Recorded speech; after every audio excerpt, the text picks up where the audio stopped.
Welcome to a special debate edition of the Whatever podcast. We're coming to you live from Santa Barbara, California. I'm your host, moderator, Brian Atlas. A few quick announcements before the show begins. This podcast is viewer-supported, heavy YouTube demonetization. So please consider donating through Streamlabs instead of soup chatting, as YouTube takes a brutal 30% cut. That's streamlabs.com/whatever. Link is in the description. We do prioritize messages that are made via Streamlabs. To read a message is going to be $99 and up. We're going to read those in batches at a couple different breaks throughout the debate in intervals. There will be no instant TTS. If you want to just tip and have 100% of your contribution go towards us, you can do so through Venmo or Cash App. We're also live on Twitch right now. You can pull up another tab, go to twitch.tv/whatever, and drop us a follow and a Prime sub if you have one. Also, we have discord.gg/whatever. We post our stream schedule, behind the scenes, hate mail, a bunch of other stuff. Now, I want to pull this up here. So that is discord.gg/whatever. Now, on Sunday's show, which Andrew was on, we had a female individual who he could a squirrel, I guess, I don't know. Chipmunk, who attacked Andrew, viciously attacked. Luckily, I was there to protect him, but she attacked Andrew. We had to kick her out. She started hurling obscenities at me. I was capturing it all from my cell phone. I posted my point of view, the footage to our Discord in the behind the scenes tab. She's yelling at me, yelling at Andrew, says some very unsavory things towards me, which isn't captured during our live stream. So if you want to support the show, you can join our Discord, discord.gg/whatever, if you want to see the behind the scenes of what happened on our Sunday stream, where this woman, I think it was an assault, Andrew. I think she assaulted you. It was assault and battery. Was that the? Yeah. Probably. Yeah. Anyways, so if you want to see it, the behind the scenes, that's on our Discord, and because a lot of people were curious, what happened with the kick out. So, without further ado, I'm going to introduce our two debaters. I'm joined today by Andrew Wilson. He's the host of The Crucible. He's a blood sports debater and a political commentator. Also joining us today is Anne. She is a leftist feminist debater. She's an outreach coordinator for Planned Parenthood, and she will be receiving her bachelor's in psychology. May. Which university, or if you don't want to? No worries. She will be receiving her bachelor's in psychology in May. We have a few topics and prompts for today. We're going to be talking about feminism, body count, and abortion. We'll go over the prompts in a moment, but you each have a 5-minute opening statement, and then the rest of the show, it's going to be pretty much open conversation except for those prompt changes, and we will have a couple breaks for messages to come through from the audience. Andrew Wilson, you're going to go first with your opening statement, and then after you, we'll have Anne. You will go. So go ahead, Andrew. Yeah. So I appreciate it. Thanks for coming in for this debate. And then did you want to read the prompt so that there was no confusion on feminism? Yes. So the prompts are: is feminism good for society? Most abortions are permissible, and you shouldn't care about body count if you want a relationship. So those are the three prompts. Got it. So let's start with my first. So I have multiple arguments. I brought about six arguments to whether or not feminism is good for society, taking the affirmative claim that it is not. The first is that feminism erodes the family, and that was always its stated goal. So from the position of original feminist thought leaders all the way into modern feminist thought leaders, the idea of eroding what the family is has been a primary goal of every single individual wave of feminism, starting with the first wave on. My second argument for why it's bad for society is that feminism has switched women from duty to materialism. You see that in the holding of debt by women. This was all accumulated in about 100 years since the 19th Amendment was put into place, and since feminism became a mainstay, it has switched from the duty-based, duty to family, over to pure materialism and what feels good, which is horrible for society. 3, that feminism has not increased female happiness at all. You can find this. There's a now famous study called The Paradox of Declining Female Happiness. It's a good one. It's by Justin Wolfens. It was followed up later on a study by David Blanchflower. And in The Paradox of Female Happiness, it states that as the material conditions for women opened up due to the fact that we had a more egalitarian society, they have become far more miserable than ever, and male happiness outpaces theirs significantly in almost every single department. And this is over all socioeconomic divisions. This is over all people groups in all places where this has been studied. Feminism has not done anything to increase female happiness, that's for sure. 4, feminism leads to male resentment and the use of force doctrine. We can touch on that. It's not an argument that I'm going to focus on, but it is one that I'm sure that we will touch on. My 5th argument against modern feminism is that the language of indoctrination is psychology, which I argue is not only a soft science, and I would even say pseudoscientific, but a linguistic indoctrination program, and I can demonstrate that pretty easily. My 6th argument against feminism is force doctrine. The idea is that my opponent, like most feminists, is likely a moral relativist. Though they never claim that they're moral relativists, they always end up being moral relativists when you dive into it. And if that is the case, there's really no argument which can be made from the moral side why men don't just use force to enslave all women, which they can do. And there's really not much that women can do about that, except we just don't. We just haven't done that. But in most parts of the world where that is done, there's very little that women can do. So essentially, feminists are always appealing to men and men's force in order to protect their rights. The very same patriarchy that they're against is the very same patriarchy they necessarily have to appeal to in order to have rights in the first place, and so the patriarchy will always be in place. I think that this is a logically consistent view, and the feminist view that the patriarchy needs to be eroded, even though women cannot force their own rights, absent men, is inconsistent and illogical. So those are my 6 baseline arguments against feminism, and we can stop it with that and move over. All right, Anne, if you'd like you to respond with your opening statement.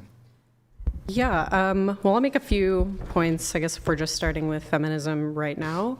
Feminism promotes individual freedoms, which I think at a baseline is what the government's job is to do. And so if you're looking at feminism from a legal or a political standpoint, it's quite literally the government's job to ensure that, the type of feminism that I advocate for, which we can kind of get into later, is, implemented into policy.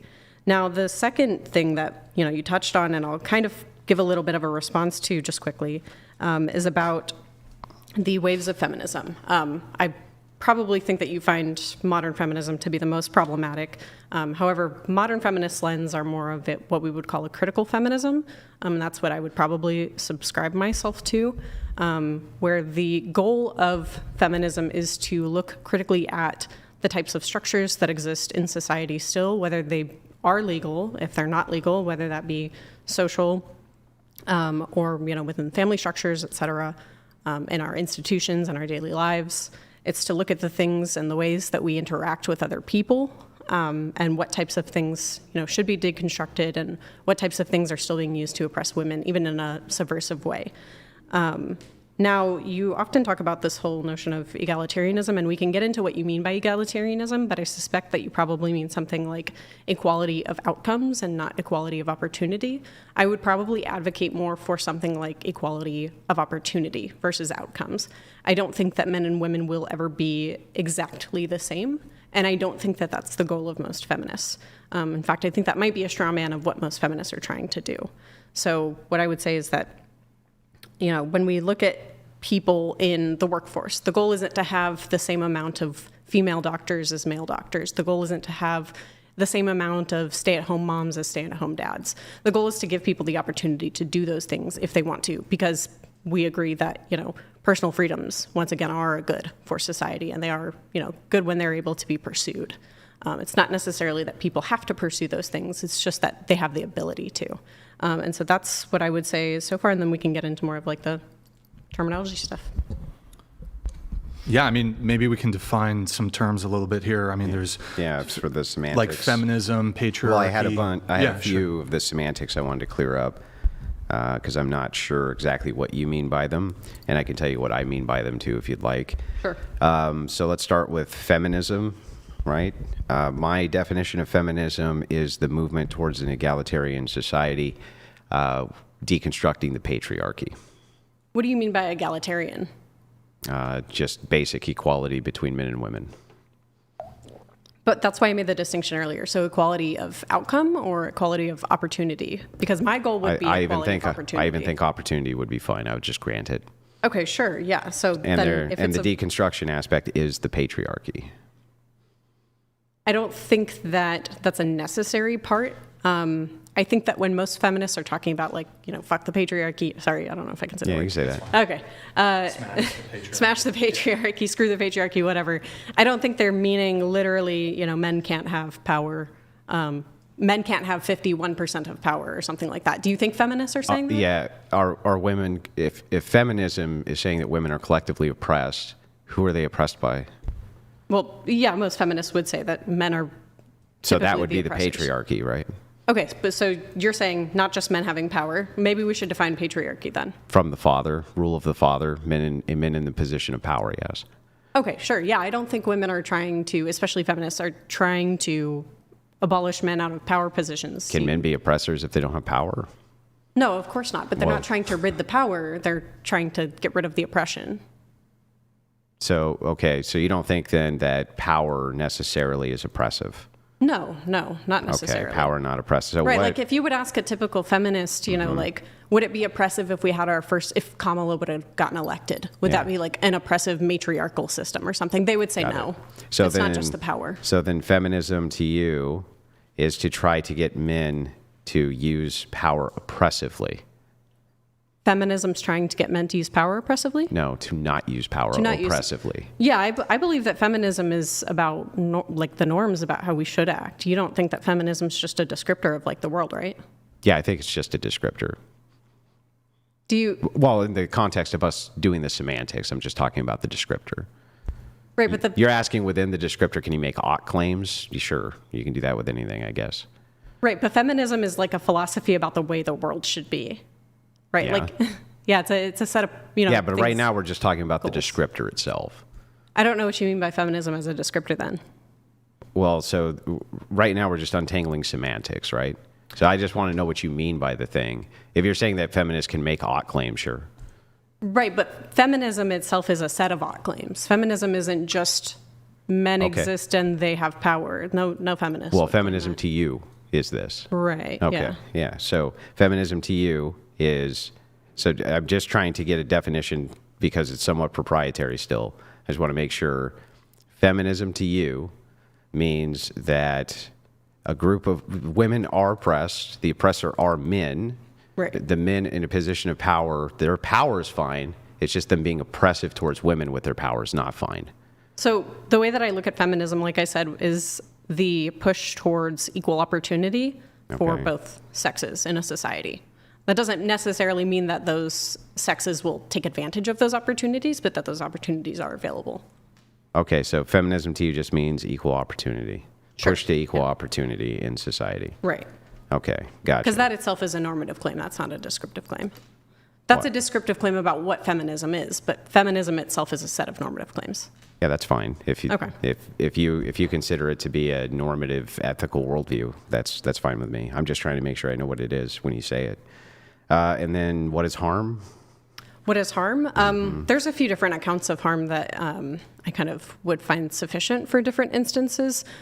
So there can be harms of deprivation, like I can deprive you of something that's harmful. I can give you examples of things that would be harmful, or accounts of harmful. There's things like counterfactual accounts of harms where, imagine in another world you would have been better off had something not happened to you. That would be harm in that instance.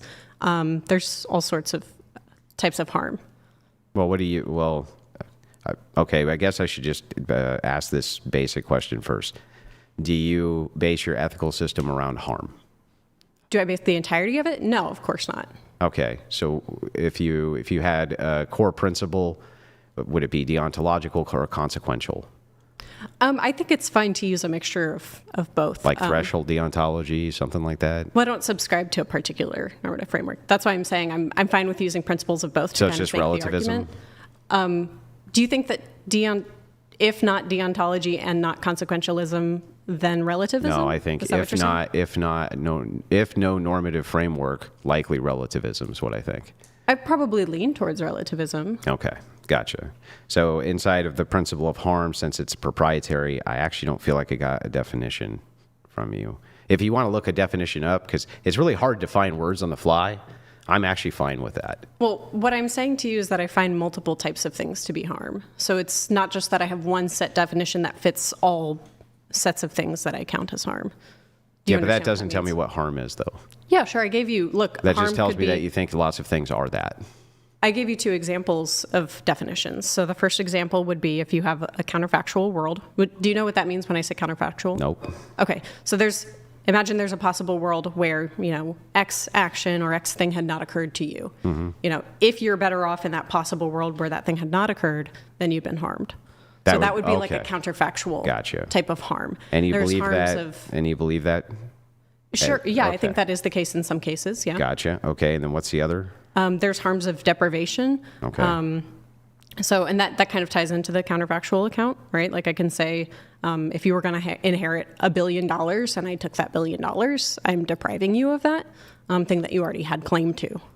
So that would be harm. Deprivation, There can be okay. deprivation harms. Gotcha. There can be psychological accounts. Okay, and then my next semantic question for you is, what is a woman? So I think a woman, and I do have a definition written down, but is someone who has dispositions towards traits that are associated with females. Okay. Typically associated with females, maybe. Largely based around Asterisks. self-ID? What does that mean? What do you mean? Like, Self-identification. yeah, self-identification? No, I know what ID means. Mm-hmm. I'm asking, what do you mean when you say that definition is based Well, you around say self-ID? it's traits around what is feminine or what is female? Traits that are typically associated with females. Yeah, so I don't know how you would make the determination that you would associate with those except by self-IDing that way. So that's a epistemic claim. That's not a problem with the definition, right? Like that's a question about, well, how do we find out if someone is this thing? That's not a question Sure, about I'm just what this thing is. Yeah, but I'm just asking because you said traits, so I'm just clearing up what traits are. So, okay, so you're asking me how we determine what the traits are? No, I'm just asking you what traits are.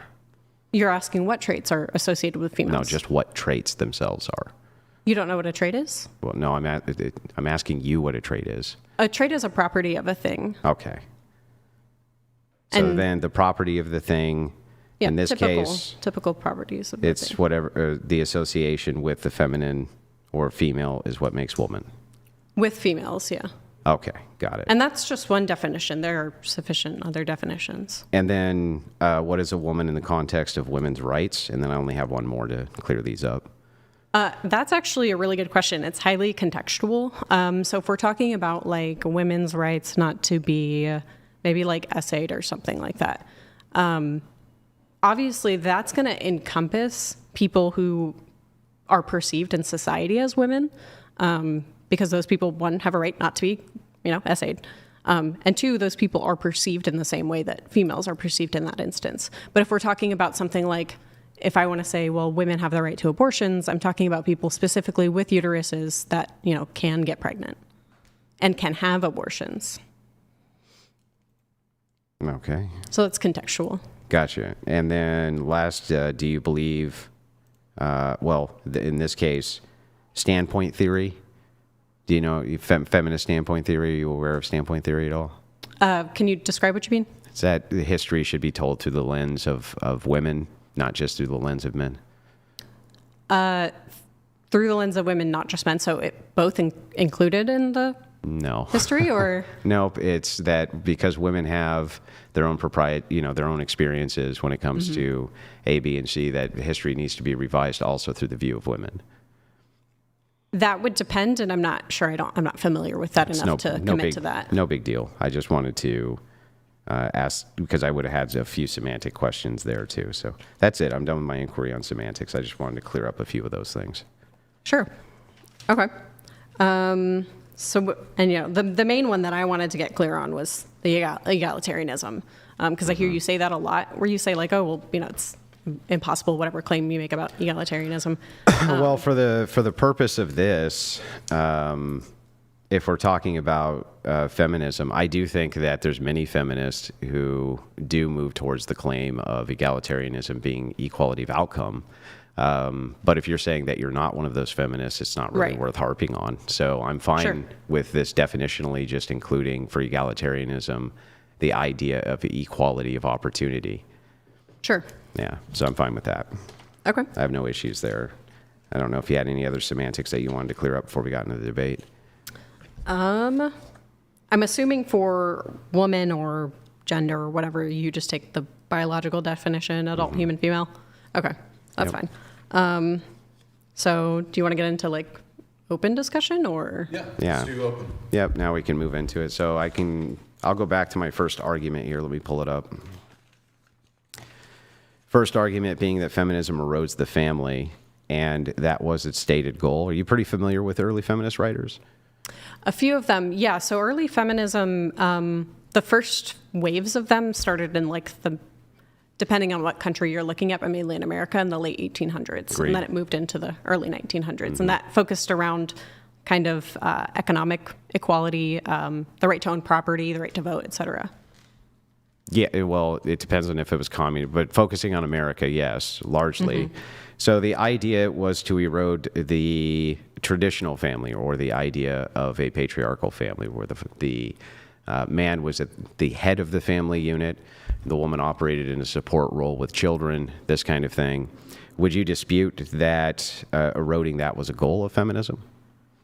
That would be an empirical claim that I might not be able to say one way or another. There might be feminist theorists who say, like, yes, we want to completely erode every single patriarchal family. And there are some feminist theorists who say that. A lot of those are later feminists. But some of them would go, all we want is for women to have, the right, like I said, the right to vote, the right to own property, the right to get equal access to jobs, equal access to education, things like that. Okay, well then we can just jump to modern feminism then. I think So you're fine with that? You're fine with granting that version of feminism that I just presented to you, the historic it's version? not going to hurt my argument at all. No, but that, I just want to get really clear, that feminism is good for society. No, that's not good for, still not good for society. So then why are we but that jumping would to tie modern into, feminism? that would tie, well, because if you're talking about feminism and modernity, so my argument's basically that feminism erodes the family, and that was its stated goal. That's my first argument. So right now, I'm giving you my argument. So in feminism, in modernity at least, we can agree, is attempting to erode at least the traditional family unit, what you would call the cross-generational or nuclear family unit. Who's feminism, though? I mean, you can argue with like hypothetical postmodern feminists, but if that's not me, then Then I'll argue directly with you. Okay, Do that's you fine. promote alternative family units? do I promote them as a better alternative, like as better than a patriarchal family, Even equal to? or even equal to? Sure, I think in some cases they're Okay, equal, well some then- cases they're better. If you had government programs which promoted the nuclear family or the cross-generational family at a propaganda level, national level, like we would do with patriotism during a war, things like that, do you think that we would have more or less as it came to traditional family units, more or less? More or less family units if we put out propaganda? Well, I mean, it depends on how effective the propaganda is, but sure. I mean, we probably would have more traditional family units. Right. So then if you do a promotion for alternative family units, that would erode that, right? For alternative, you mean? Well, necessarily, if it's going to increase the amount of traditional family units, if there's national propaganda to move I towards didn't say that. necessarily. I said likely, but Okay, but even likely, then it would be likely the other way around.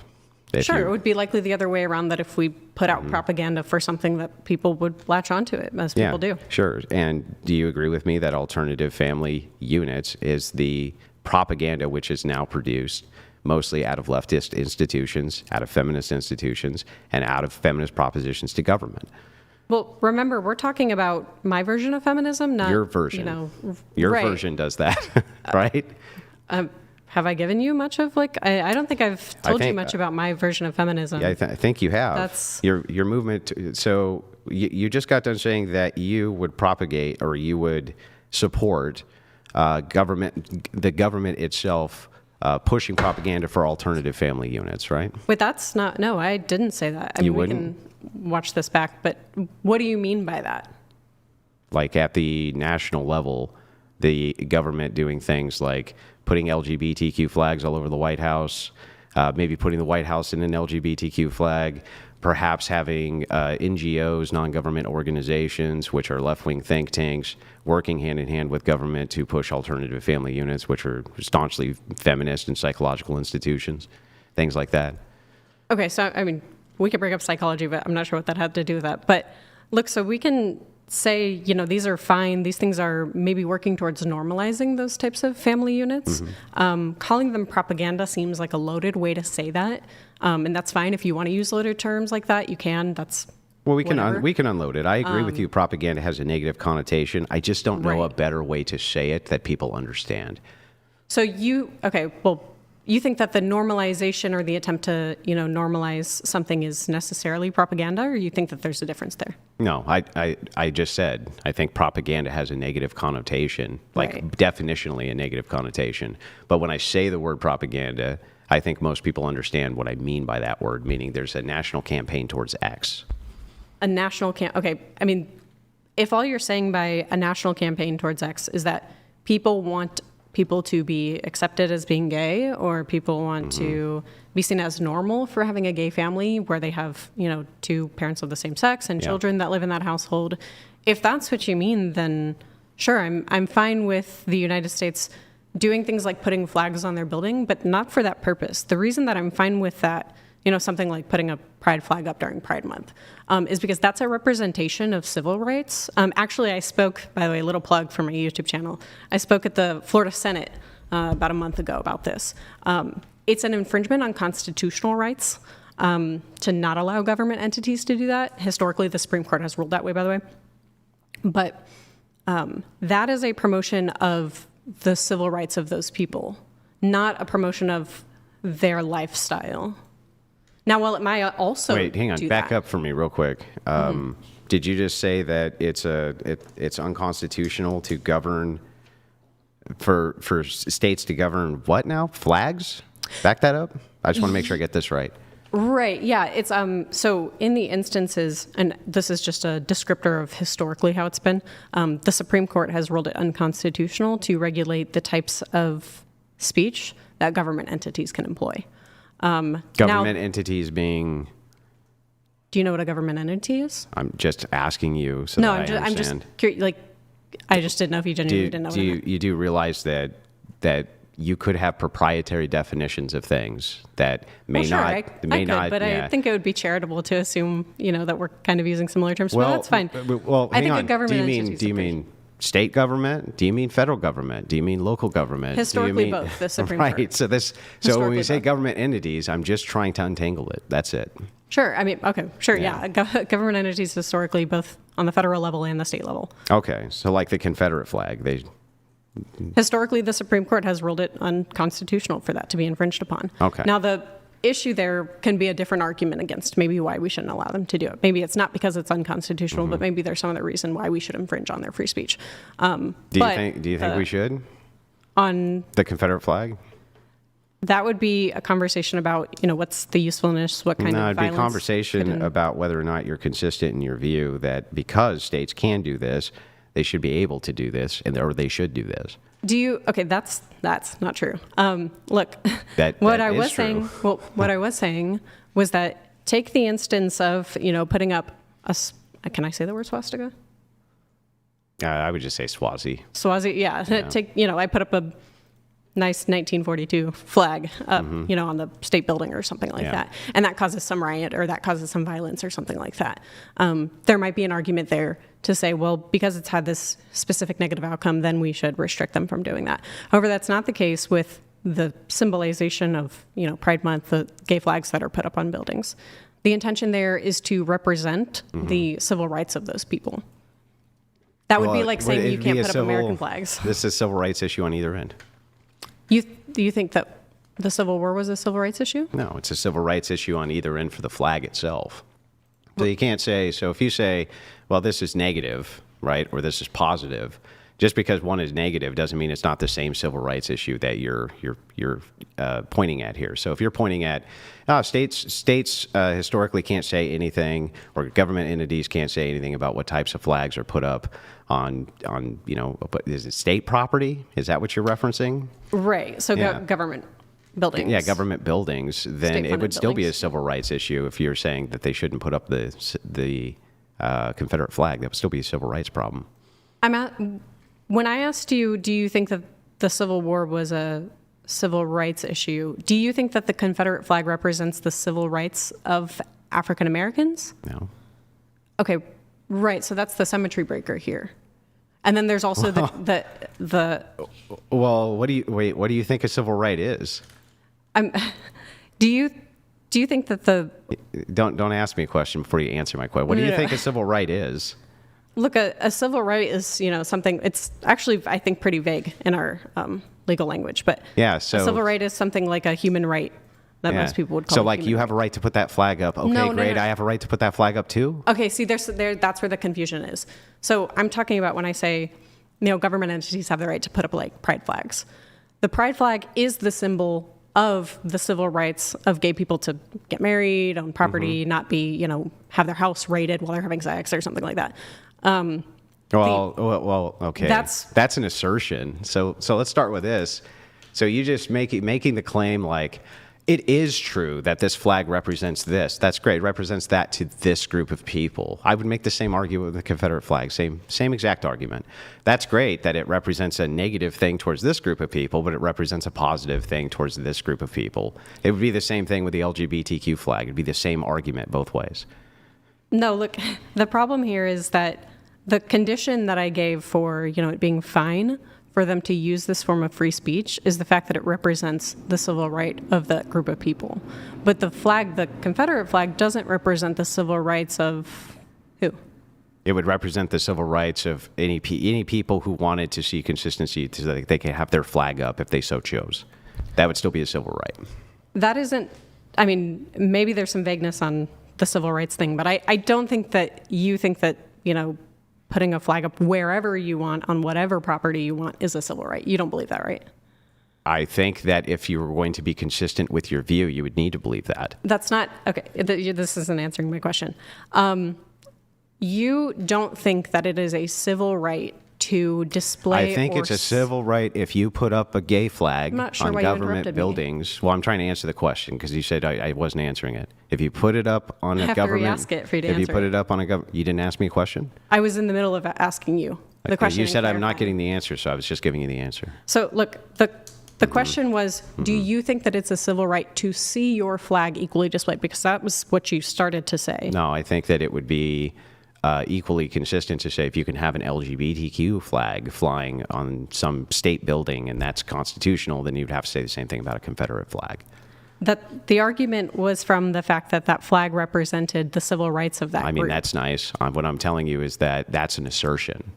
Like, That- demonstrate the assertion. That's an assertion based off of the Supreme Court historically ruling it that way. That's what I'm talking about. I'm not making I can make a moral claim, and we can talk about like why people shouldn't, because I think, there might be like violence ensued by one versus the other, et cetera. But Okay, so why should you be able to have the gay flag up but not the Confederate flag? Because I think that one represents the civil rights of a group, whereas the other one doesn't. One is more likely to incite violence. I don't think that Do the you pride think that flag being up is more likely do you to think incite violence. heritage is part of civil rights? I think that do I think heritage is part of civil rights? Yeah. When you're talking about the historical use of the LGBTQ flag, for instance, this is going to have some type of like historical meaning to the people in which that flag represents, right? Right. Okay, isn't the Confederate flag going to have the exact same thing? It's going to have some kind of historical meaning when it comes to family lineage for people who live in the South, for people who, they had ancestors who fought in this war, et cetera, et cetera, et cetera. It's going to be part of their heritage and history. So don't you think that that would have specific meaning to them as well? Right, but there might, like I said, be overriding considerations, like if hanging that flag caused violence or something like that. Obviously, you would say, like, okay, if we started hanging up Confederate flags and then more violence ensued against, like, African Americans, you would say we probably shouldn't hang it, right? So then, by that metric, are you saying that if LGBTQ flags incited violence in people who were not LGBTQ, we should not hang LGBTQ flags? Incited violence because of the flag itself? Like, if Yeah. it would have to be a That large would be the amount- same thing. It would have to be a large amount of violence. It Yeah, would have so to be as a lot long of as, so violence. basically what you're saying then, just to make sure I got your view right, what you're actually saying here is as long as people who don't like the LGBTQ flag being up go ahead and commit a bunch of violence, they should probably take the LGBTQ flag down. There would be multiple solutions to that, but that could be one of them. Yeah, if there was, like, let's say that was the only way to get people to stop being violent, that might be an alternative. Now, that's saying that that's, like, necessary to do to stop the violence. Now, if there's other things where we can preserve, you know, like the protection of the displaying of it for civil rights purposes, for the representation of civil rights, and at the same time lower the violence in some other way, then yeah, we should do that alternative. Do you think that's controversial? No, but now you're just switching the position, because initially what you said was this flag, if it's causing violence because people, it offends them so much that they can't help but become violent at the very look of it, or whatever it is, whatever it is that makes them respond negatively and commit violence because of this flag. All that would actually be doing is incentivizing people who are oppositional to the LGBTQ flag to commit violence, because then you would want to take that flag down, right? Well, for one, I would say, listen, I would hold the same standard. Let's go back to this, because I would hold the same standard if we had a rule where we said, okay, we can display the Confederate flag and we can display the pride flags, whatever. If there started to be violence committed on one end because of the Confederate flag, I would say, like, okay, well, before we move to, you know, taking the flag down, we should move to stopping the violence to whatever metric we can. Now, there might be other reasons why I think, like, maybe we shouldn't display a Confederate flag. I think the Confederate flag in and of itself represents the negative part of the history that shouldn't be displayed as if we're proud of it. I think it represents slavery. You don't think it does? No, it doesn't represent slavery. It represents the heritage of people who had family members who died in the war on behalf of their beliefs.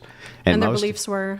Well, the beliefs were to their state. It was being loyal to their state. Most Confederate soldiers didn't have any views on slavery, really, one way or the other. This was the higher-ups who had views like this. So the average soldier, in fact, there's one famous case of them saying, why is it that you're fighting in this war? You're so poor, you can't own a slave. And the response was, because y'all are here. So what that means is that as the North was invading the South, there was a lot of incentive for people to go and fight against it. They called it the War of Northern Aggression. And many of them had cause. They got their houses burned down, things like this, during northern marches to assist in combat in that war. And yeah, I'm sure that people are very proud of the heritage that they come from in the South, from people fighting for the core beliefs and on behalf of their families, even if you don't like the cause itself. The cause itself is still very much baked into the American history, just like for instance, I couldn't ban the LGBTQ flag because of HIV, right? I couldn't be like, well, that's a stain on our history, the fact that there was a bunch of gay sex parties and they were giving it to each other. I couldn't do that, right? I don't think that you can make a good, honest argument as to why it is that people couldn't be proud of the heritage of their family fighting in the Civil War. Look, the flag is a symbol of the leaders of that war, right? No, it's not. The people, you just admitted this, the people who respond in that way, oh, well, we're fighting because you guys are here, they're there because they're there. They live there, they're trying to protect their homes and properties. That's perfectly fine. The problem is the people who were starting those wars were the ones who were using those flags. That's like saying, like, well, you know, so-and-so wasn't a Nazi and, you know, well, I don't know if I can say that word, fuck. You know, so-and-so wasn't a, you know, Nazi in World War II. They just had families that were, you know, Nazi members. Or maybe they were just fighting because they thought it was, like, a good thing. They were fighting the other powers that invaded. You wouldn't say certainly then that, like, they should allow, you know, Nazi flags on government buildings, right? If the standard is that we're allowed to put up the flag of our choosing because it has some representation value that we see it as, like, let's say the people saw the Nazi flag as being something other than I heart Hitler, I wouldn't see a problem with that. No, of course not. Okay, so even though that it is linked to that, it is linked to support of Hitler and the And the Nazi regime. LGBTQ flag is linked to HIV. Okay. That's how, Just to be people see clear. it. People see it as like, oh, wow, AIDS, right? They see the rainbow flag. I think a lot of people think AIDS. Yeah, that's fine, but there's not like gay leaders that are out there like pushing for AIDS, right? There's not like anybody out there pushing for the Confederacy. Who's pushing for the Confederacy? I live in the Deep South. There's people pushing for the Confederacy. Who? Give me a single actual institution of any kind, anywhere, or any real body of people, anywhere, who's pushing for the Confederacy. What do you think that, I mean, there have been moves historically to cede some of the states again. That's not the Confederacy. Because of the, well, I was speaking, but there have been moves to cede states again for those particular reasons and go back to having the Confederacy again. No, there's not. I live in the South. I'm well, yeah. There's not in modernity. Wait, No, with these there's no serious. You can just say no, but you don't. There's no serious movement. Demonstrate it then. Show me a serious movement in modernity. I mean, you could take people like the Proud Anywhere. Boys. But the Proud Boys don't want the Confederacy. What are you talking about? They are, tons of them do. No, they don't. Tons of them I know do. Gavin McInnes personally.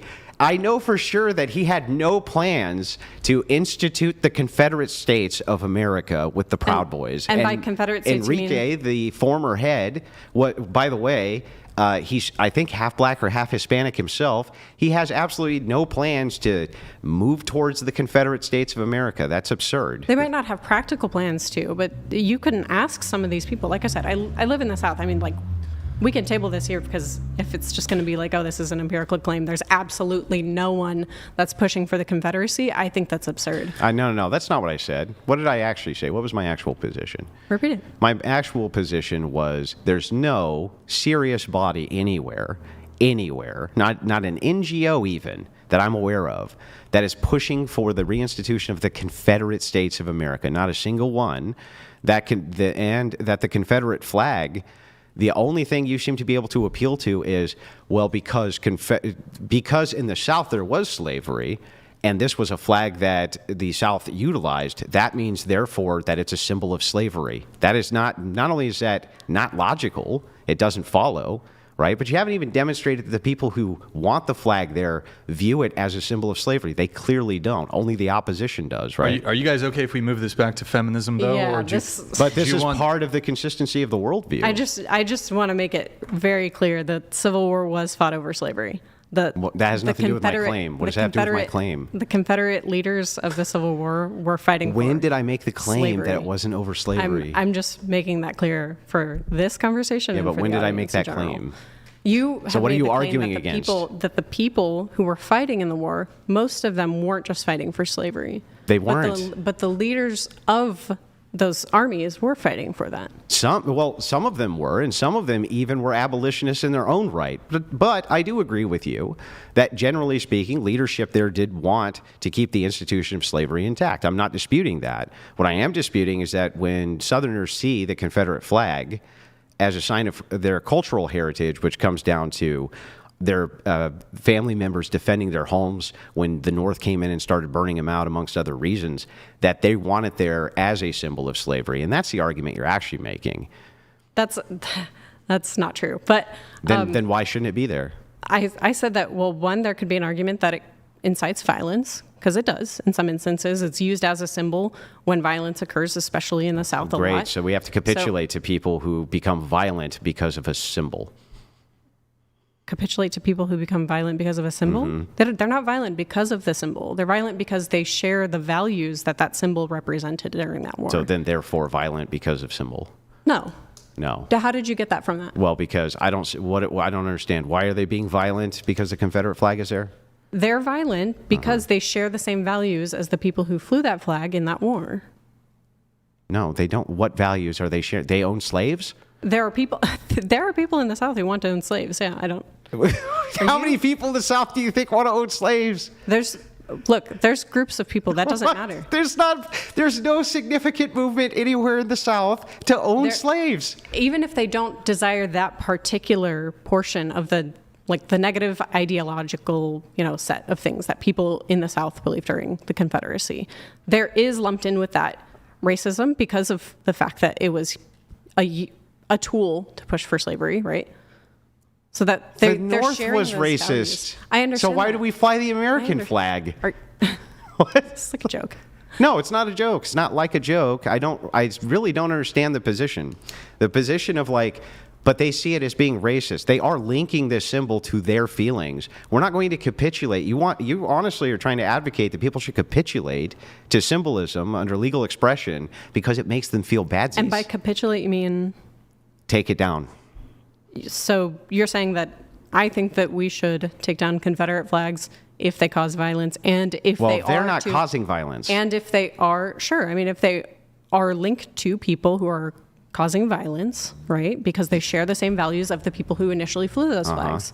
Then yeah, I think that's totally reasonable. but I would really that's hope an you would say absurd the claim. same thing about the Nazi flag. I really would hope This you is a would. totally insane claim. So if somebody's flying the Confederate flag and it's offensive enough, you keep on acting like, well, if the flag is causing violence, the flag doesn't cause violence. The flag is nothing. It's a piece of cloth. It has no ability to cause anybody violence. People would be causing violence on behalf of, they don't like that. They don't like that flag.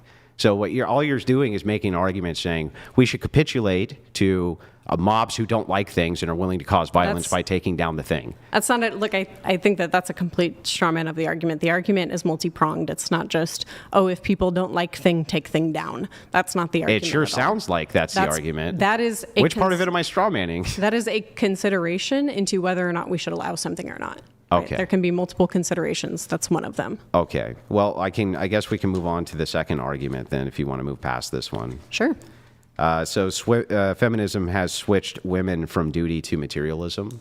Can you explain what you mean by that first? Yeah, I can't think of a single, when you talk about egalitarianism being, so let's start with this, I guess. Are rights real? Real in what sense? Do they materially exist anywhere, or are they concepts of the mind? Yeah, rights are concepts of the mind. Yeah, so they don't actually exist, right? No, something that's a concept still exists. Where? Yeah, like feelings exist, thoughts exist. Where? They exist within the mind. You just said that. Yeah, where's that? In the mind? Where is that, though? In brains? So the brain exists inside the mind? The mind is constituted of the brain.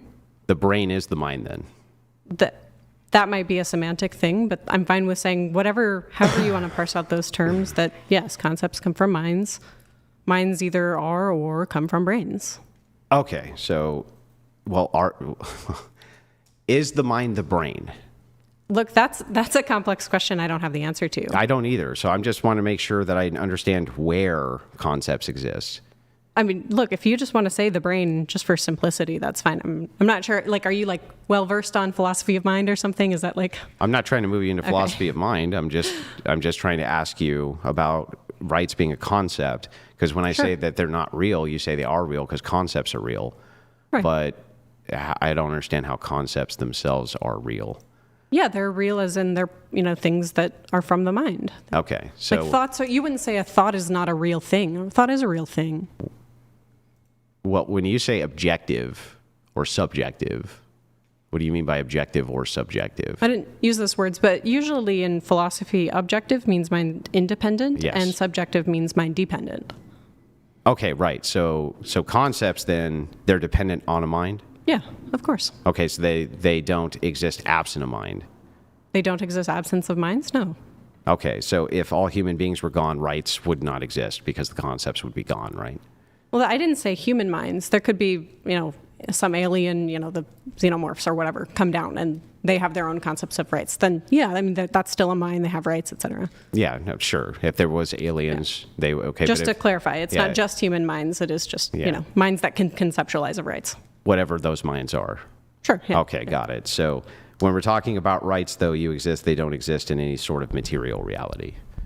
That question hinges upon the, is the mind the brain or not? You can't taste them, touch them, smell them, see them, that kind of thing. Sure. No, of course not. Yeah, okay, got it. So rights, for all intents and purposes, are just things that we make up. That doesn't make them any less real. Well, I guess we're going to have to clear this up again then. Real how? Is a unicorn real? Well, as a fictional concept, yeah. As a concept, it's real. As a fiction, just to be clear. There's a way that fiction is used in a technical sense. I'm not super familiar with it, but you can point to things that are fiction and things that aren't fiction. So it would be like, well, maybe Spider-Man is real in a sense, but he's real in a fictional way. He's still real, right? There's still a book. There's still movies about him. There's still actors that play him. In a sense, there is... Well, he's real in your mind. Spider-Man, right? Well, there are material things tied to Spider-Man, right? But there is a real concept of Spider-Man. He's just real in a fictional sense. Got it. So then for you, rights actually do exist as more than... They're not... When you say concept, you actually believe concepts are real in some sense.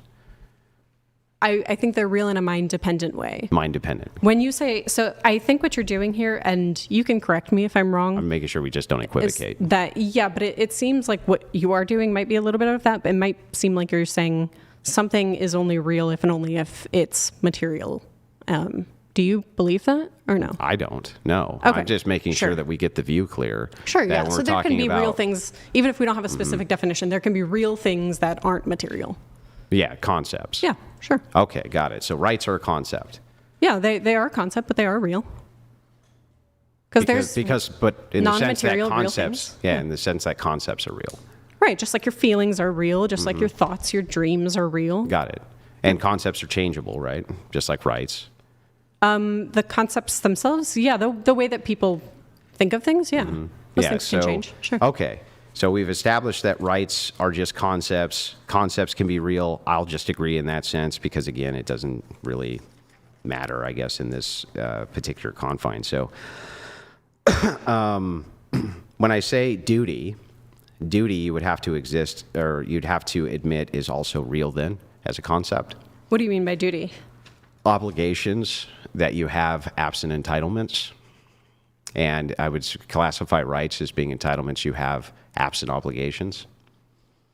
So you said a duty is an obligation absent an entitlement? Yeah. And then you said that, what was the second?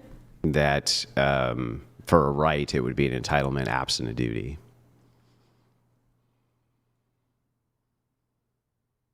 Okay. Yeah. So I don't actually see any duties women have in modernity. None. Like no actual duties. Duties to what? Anything. You don't, like in a moral sense or? No, in any sense. So I see a lot of entitlements, rights, entitlements absent duties. So you have the right to vote, no duty to vote, right to own a gun, no duty to own a gun, right? You have the right to incriminate or not incriminate yourself, but no duty to incriminate yourself or not to incriminate yourself, right? Every one of these rights is an entitlement. There's no duty which comes along with it. So I think that in a time before feminism, let's say, especially the 1900s, that instead of women and men in this case moving towards a materialistic outlook, they focused a lot more on duties instead of entitlements themselves. And I think that has been very bad for society, the focus on materialism from feminism. Okay, maybe just to get more clear on that term duty, being an obligation absent entitlement. What you're saying is that, somebody should act or needs to act, right, without being given anything to act? No, they could be given orders to act. That could be considered a duty. That's not what I'm saying.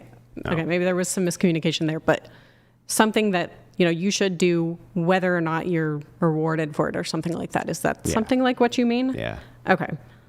So some obligation to do, some obligation absent entitlement to perform X action. Okay. Now that's not a perfect definition, but I think it's a workable one for the purpose of the conversation.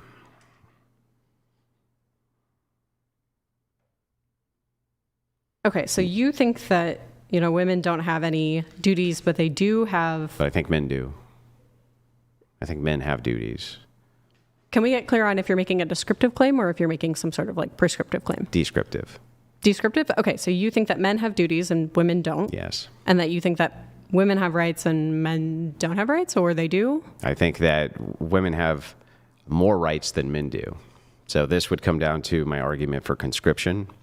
It's very simple. Men have a duty and obligation to sign up for the draft. Women have no such obligation or duty to do so, but women can still vote to send men to wars and then not fight in them because they can't be drafted.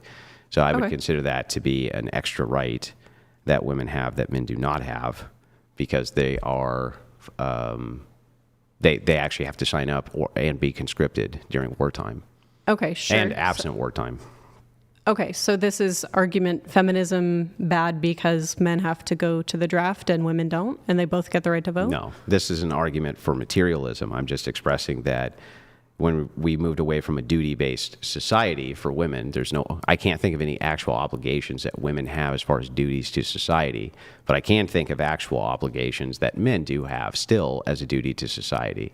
And so it seems that women themselves actually have more rights in modern society than men do. And also, right, that a lot of this movement towards the idea of more additional rights comes from materialism itself. Everything seems to staunchly revolve around I want, me, I want, because it feels good. Okay, sure. I'm not sure. Maybe we could get more clear on materialism there. I'm not for the draft. I am for people voting. I think people should vote. So if you're making descriptive claims about like, okay, well, you think that this moved towards materialism, and I'm thinking maybe you're talking about like Marxist materialism, or do you mean something totally, do you mean materialism in a totally different field? Yeah, in this case, very simple, right? I'm just using materialism in the sense of stuff in the replacement for something that is not stuff. Like, for instance, if we're talking about concepts of God, of country, of nation, of state, things like that, which could be fulfilling, and materialism would be the idea that like stuff can be fulfilling, like actual material goods, things like this can be a form of fulfillment. Okay, so materialism, from what you're defining, is that material goods can be fulfilling. Yeah. Okay, this has to do what with feminism? That what feminism has done is move women more towards materialism than duties. Duties would be this idea of the conceptualization of I ought to do things outside of because it feels good, whereas materialism is I'm going to get this stuff because it feels good.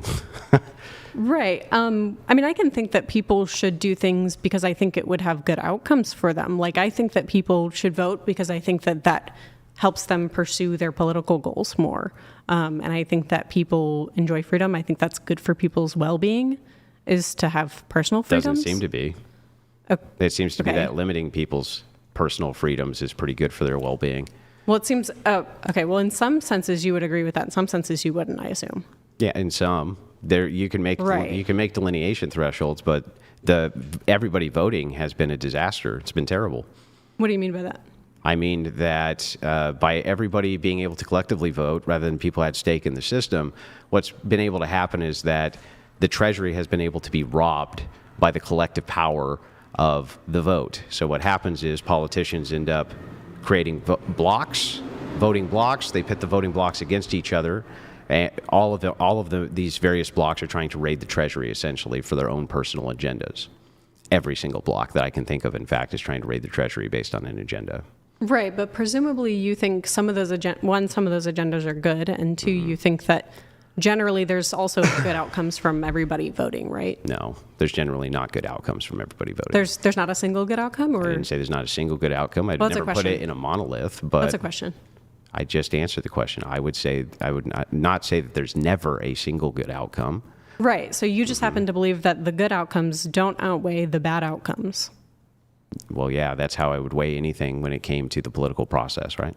Right. So, okay, I mean, we can just take, for example, you think that it's generally good, just prima facie good, to protect individual freedoms, right? Like to a degree. Well, I think I can probably give you infinitely many cases where you would say it's good to protect I think I can give you infinitely many cases in the opposition where you would think it was really good to limit them. Probably not in the real world. Like I can take, for example, you waking up and breathing this morning. Mm-hmm. That's a right that's a personal freedom that should be protected. Me waking up and owning a machine gun, is that a personal right that should be protected? That's going to hinge on like an epistem, like that's going to be some like empirical claim that I don't. It's not an empirical claim. Like whether or not you. What do you mean? No, whether or not I think that that's a right that should be protected is going to hinge on empirical data. So, whether or not that causes How about a nuke? more bad outcomes. Can I own a nuke? I think probably there would be really bad outcomes if you Yeah, owned a nuke. probably. So you'd want to limit that, right? Right. What about a battleship with like Uzis strapped to it that did a like 360 turnstile, just mowing everything down? I should probably not have that either, right? Or hand grenades. Right. And those are instances that we don't currently have. I'm talking about literally from you breathing to you sitting at the table to you holding a pen to you wearing a shirt to you being in the studio to being in America. Ooh, sorry. To you being able to drink water. All of those things are personal freedoms. And you believe that all of those things should be protected. And there's probably less of those like insane scenarios than. Breathing's not a right? What do you mean? You don't have a right to breathe. It's a function. It's a function of what you do. You have There's a right not to an life. empirical right to it. Right, but you have a right to life, and stopping you from breathing. Do would you be have a right to stopping you. life, or do you have a concept that you have a right to life? Yeah, the right is the concept. The concept, remember? yeah. So the idea here is the concept. Yeah, I'm not sure that people have a right to life. Like if you steal my TV, I don't think you have a right to life. Well, sure, those rights can be overridden. Those are overriding Because they don't considerations. exist. That's why. That doesn't mean that there's not really anything. So the concept here, right, it can be overridden and changed because the concept itself is flawed. The idea of rights themselves are flawed. So when you're talking about your like First Amendment right or something like this, when you talk about freedoms in general, I think that we have all sorts of duties which override those rights all the time. Right. So, but you have to make the case that this is one of those instances where you should override somebody's rights. So when since you say, women well, started voting, hold on, don't interrupt me. That's you just told me to give you the instances. very impolite. Very impolite. Do you think that But I'm the only one cutting in? I think I've probably cut in far less, but look, so you think that there's all of these instances where like you shouldn't have your right to breathe infringed upon, you shouldn't have your right to XYZ. That doesn't mean that those things aren't real just because they can be overridden. I don't know what the argument for that would be. So the concepts themselves, right? These things are changeable concepts, right? Yeah, all of them are changeable. The concept itself is. And where does the concept exist? Does it exist in all brains or does it exist in one brain? Well, I think that people have different concepts of rights. Right. But what I am saying, though, is when people say, I have a right to life, they're not saying, I have a right to life in every single imaginable possible scenario. Do you know that? Do you know that when you express things that you should express them precisely so that I know exactly what it is that you do mean? So when you sure. when you say do you know when people say X, what they actually mean is Y? It's like, no, I don't actually know that, because from what you're saying is when people say X, this is it. You just leave it on rights. That's what people say. And it's like, now you clarify and say, well, when people say X, they really don't always mean X. Like, fair enough. I can grant that is true, but you didn't really make that case before. You're not just granting that it's true, though. Here's what happened, though, is that you said that, there's instances where these rights can be overridden, right? So you do recognize that people, when they say you have the right to life, they aren't talking about the right to life in an absolute sense. No. That's a pedantic way to look at my words. Maybe my words were sloppy there, right? It's just a way for me to categorize the words that you understand what I'm saying. So I can say override or something like this. If you want to pin me on it, I can use a different word. But the entire idea here, though, is that these are just concepts. Because they're just concepts, they're very changeable in the human experience as concepts. And they only exist in single brains. They don't exist in collective brains, right? They can't. Every single brain has to have some variation of this concept, right? Sure, but people have general, agreements on what a concept means. Sure. So they can approximate as close as they can. But when somebody says, like I said, they have the right to life or they have the right to breathe, I would think that you know that they're not saying, and also just to reframe this, because you said it's like, oh, well, when people are saying they're X, you're saying they actually mean Y. No, I'm saying they mean something like X asterisk, to the right-hand corner. So or actually something Y. like that. That's not what I said. I think that's kind of Well, it can't be dishonest. X and not X. So it has to be X actually means not X. Right, but it could be X with an additional clause that's understood to be true. Like when you have conversations, there are things that you understand with people. Like there's social cues. I think people typically understand. I agree. Rights aren't I'm absolute. just making sure that if there's a meaningful distinction we untangle the meaningful distinction. If there's not, we don't. Sure. Okay. So when people talk about rights, I mean, because I guess we'll just get 100% clear on this now. When people talk about rights, they're typically not talking about some absolute, ability to do anything, some entitlement to do anything no matter what. Okay, I agree. Sure. So But I never thought that was in dispute. What was in dispute is the concepts themselves, right? So the idea is, well, I have a right to do X, and then somebody comes along and says, no, you don't, and puts a bullet in your head, right? Did he have the right, or did you have the right? did the person who put the bullet into somebody's head have a right to do that? Yeah. Not per the person who they did it to. Right, exactly. So then these are just concepts. They're individual. They're mind-dependent concepts for individual minds themselves. They're not even collectivized. Well, there can be rights that we agree upon. Sure, you Certainly can agree. You can agree to them, right? But you can't really say that when somebody else comes along and says, "But I have a right to violate your rights," that they don't have a right to do that. That's the problem with them, right? They under your frame of rights, they don't have that. Per your standard, they don't have that right. Yeah, but per their standard, they do. Yeah, that's just trivially true. If you're just saying trivial, and trivial truths are true because they're true. So the thing is yes, it's trivially true, just meaning it's true that if a person says, "Well, I have the right to kill you," and you say you don't have the right to kill me, right? Mm-hmm. I just want to know who actually here has the right to do what. Actually has the right? Yeah. What do you mean by that? Who here actually has the right to do something? Who here actually can actualize this right? Okay, the question is, who has the ability to do what they want to do? Mm-hmm. Well, obviously the person with the gun. Do you think so? That's in dispute? What right did that other person actually have?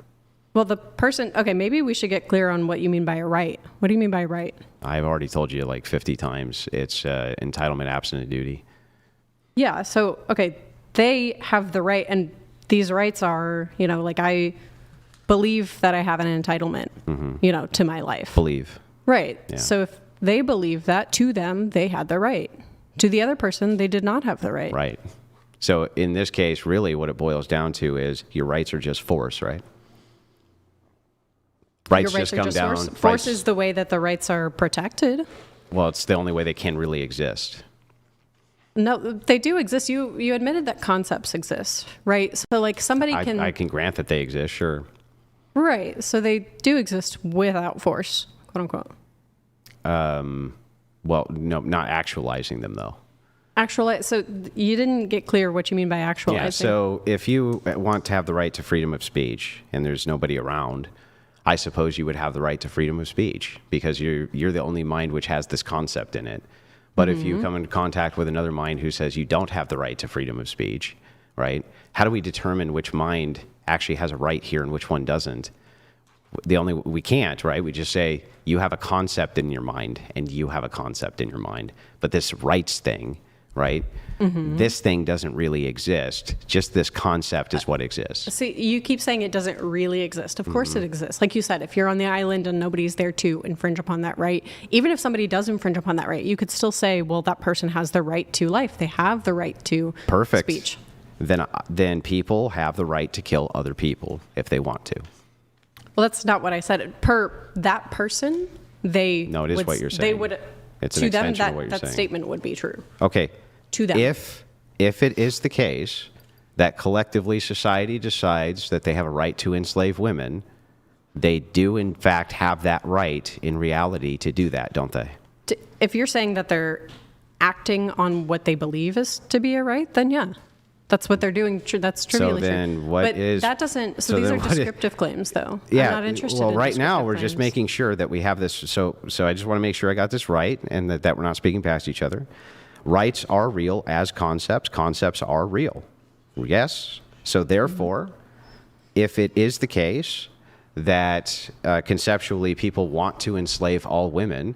and they call that concept a right, then they would have the right to enslave women, and that would be a real right that they would have, right? To them? Yes. What you're missing is the index. So, when I say I have a right, I am talking, like I said, about more so a belief or a value, sometimes is what I'm referencing. So when somebody says, even if someone was in prison wrongfully, maybe, like they didn't actually commit a crime, but it was believed that they committed a crime, and that person said, I have the right to be free. Now, they're not saying something nonsensical. You understand like what that person is saying. They're saying, I desire to be free. It's wrong. And what they mean by, it's wrong is it goes against their values for them to be imprisoned. It goes against their preferences, right? Yeah, in that case, so that statement is true. Yeah, sure, but it's equally true to say, no, we're going to keep you a slave. Not to that person. Yeah, not to that person, but just to the other people. But once again, not to that person, and not to me, certainly. But if it is the case that rights themselves, being a value of the concept of the mind, these concepts are real, then that would mean that all people who were slaves had the right to be free. That's true. But also that all people who enslave people had the right to enslave them, and that's also equally true, correct? If what you mean, like we can substitute... No, this is what you mean. Yeah, if you let me finish sentences, I can do that. Okay. So when you have the people who are enslaving other people, if what you mean by those people saying, I have the right to enslave these people, is that those people are, substituting out their words for like, I have the value that these people are enslaved, then to them, that is true. They do, in fact, have that value. So for you, a right is simply... Wait, I'm confused now. Now I'm actually confused on your view. You said a right is just a belief? Yeah, I think, when you were talking about like concepts, yeah. Okay, if it's just a belief, then it's an equally true belief that these people over here, their right to enslave you exists. It's equally true, and because the wording, I think people use this wording in a weird way sometimes. What would be more accurate to say is that person desires this, they value this, or they prefer this. Okay, so what gives them the right to something? That's what I'm saying that the right is. So usually when you talk about, you can talk about rights as social contracts, and maybe they're violating a social contract in that way. But when I say I have a right to be free, a lot of the times what I'm expressing is a very strong desire or something like that. Yeah, just a belief that you have. Sure. Yeah. I mean, that's what those people are saying. So if you're just saying it is true that those people, to them, it is true, I have the right to enslave this person. And if you substitute what they mean by that by I desire to enslave these people or I have a strong will to do so, then that's trivially true. You don't disagree with that, certainly. Well, with your view, no. This is great. You have to concede that the right is real, that people collectively have the right to enslave people, and that is real. Concepts are real. And what you mean belief is real. By right is it's real in the sense that they do, in fact, believe or value that thing. Yeah, that is now, true that they, in fact, believe and value those things. Is that belief that you can hold people in slavery? Is that a belief which, I mean, obviously you're against it, right? I'm not saying you're not. Of course. But that belief, this value which is real, this concept which is true, they actually do have the right to do this, is that morally worse than your view that they shouldn't? To me, yeah. To you. And that's it, only to you, right? Because it doesn't make you feel good, right? You can say words like that, like you can say, doesn't make me feel good. That would be more in line with somebody who takes some a motivist view on that type of thing. But I'm fine with saying that, there's a proposition that, that is wrong. And by that, I mean that, that's something that goes against my values. Got it. Or my desires or preferences so in a very strong way. Now we've untangled all of that. This argument actually becomes much easier. So the goal of feminism is to push people or push women specifically towards materialism and not duty. And I think that the belief of people in duty is much more important than the belief of people in materialism. So I think that the idea of having duties to nation, the idea that having duties to family, the idea that having duties to community far outweigh the idea of the right to pursue whatever trivial, meaningless material pursuit that you have. That duty should come first, and that society would look better if they did. Well, that's okay. There's a few things here. That moves from a descriptive claim to a applied claim, or a normative claim, or a pragmatic thing. And then there's the other type of thing where it's you say feminism has pushed us towards these things, towards these material. Yeah, do you want a demonstration for that? Really quickly, you think that feminism is pushing people towards subjectivism and that's bad. Like there's a two-pronged claim there, right? No, less so towards subjectivism, more so towards materialism. Okay, well, it kind of seemed like you were doing a little bit of equivocating here. What's the equivocation? Between subjectivism and materialism. But if you're not, then maybe we can kind of like go back through that. I didn't bring up subjectivism there, just materialism. That was what we were just talking about.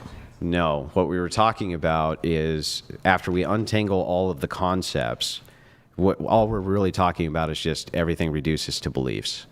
So all of these concepts of rights, everything else just reduces, at least to you, to believe. I believe thing, which is fine. It's just equal for me to say I believe opposite thing, and those are just as morally valuable as the other, at least from your view.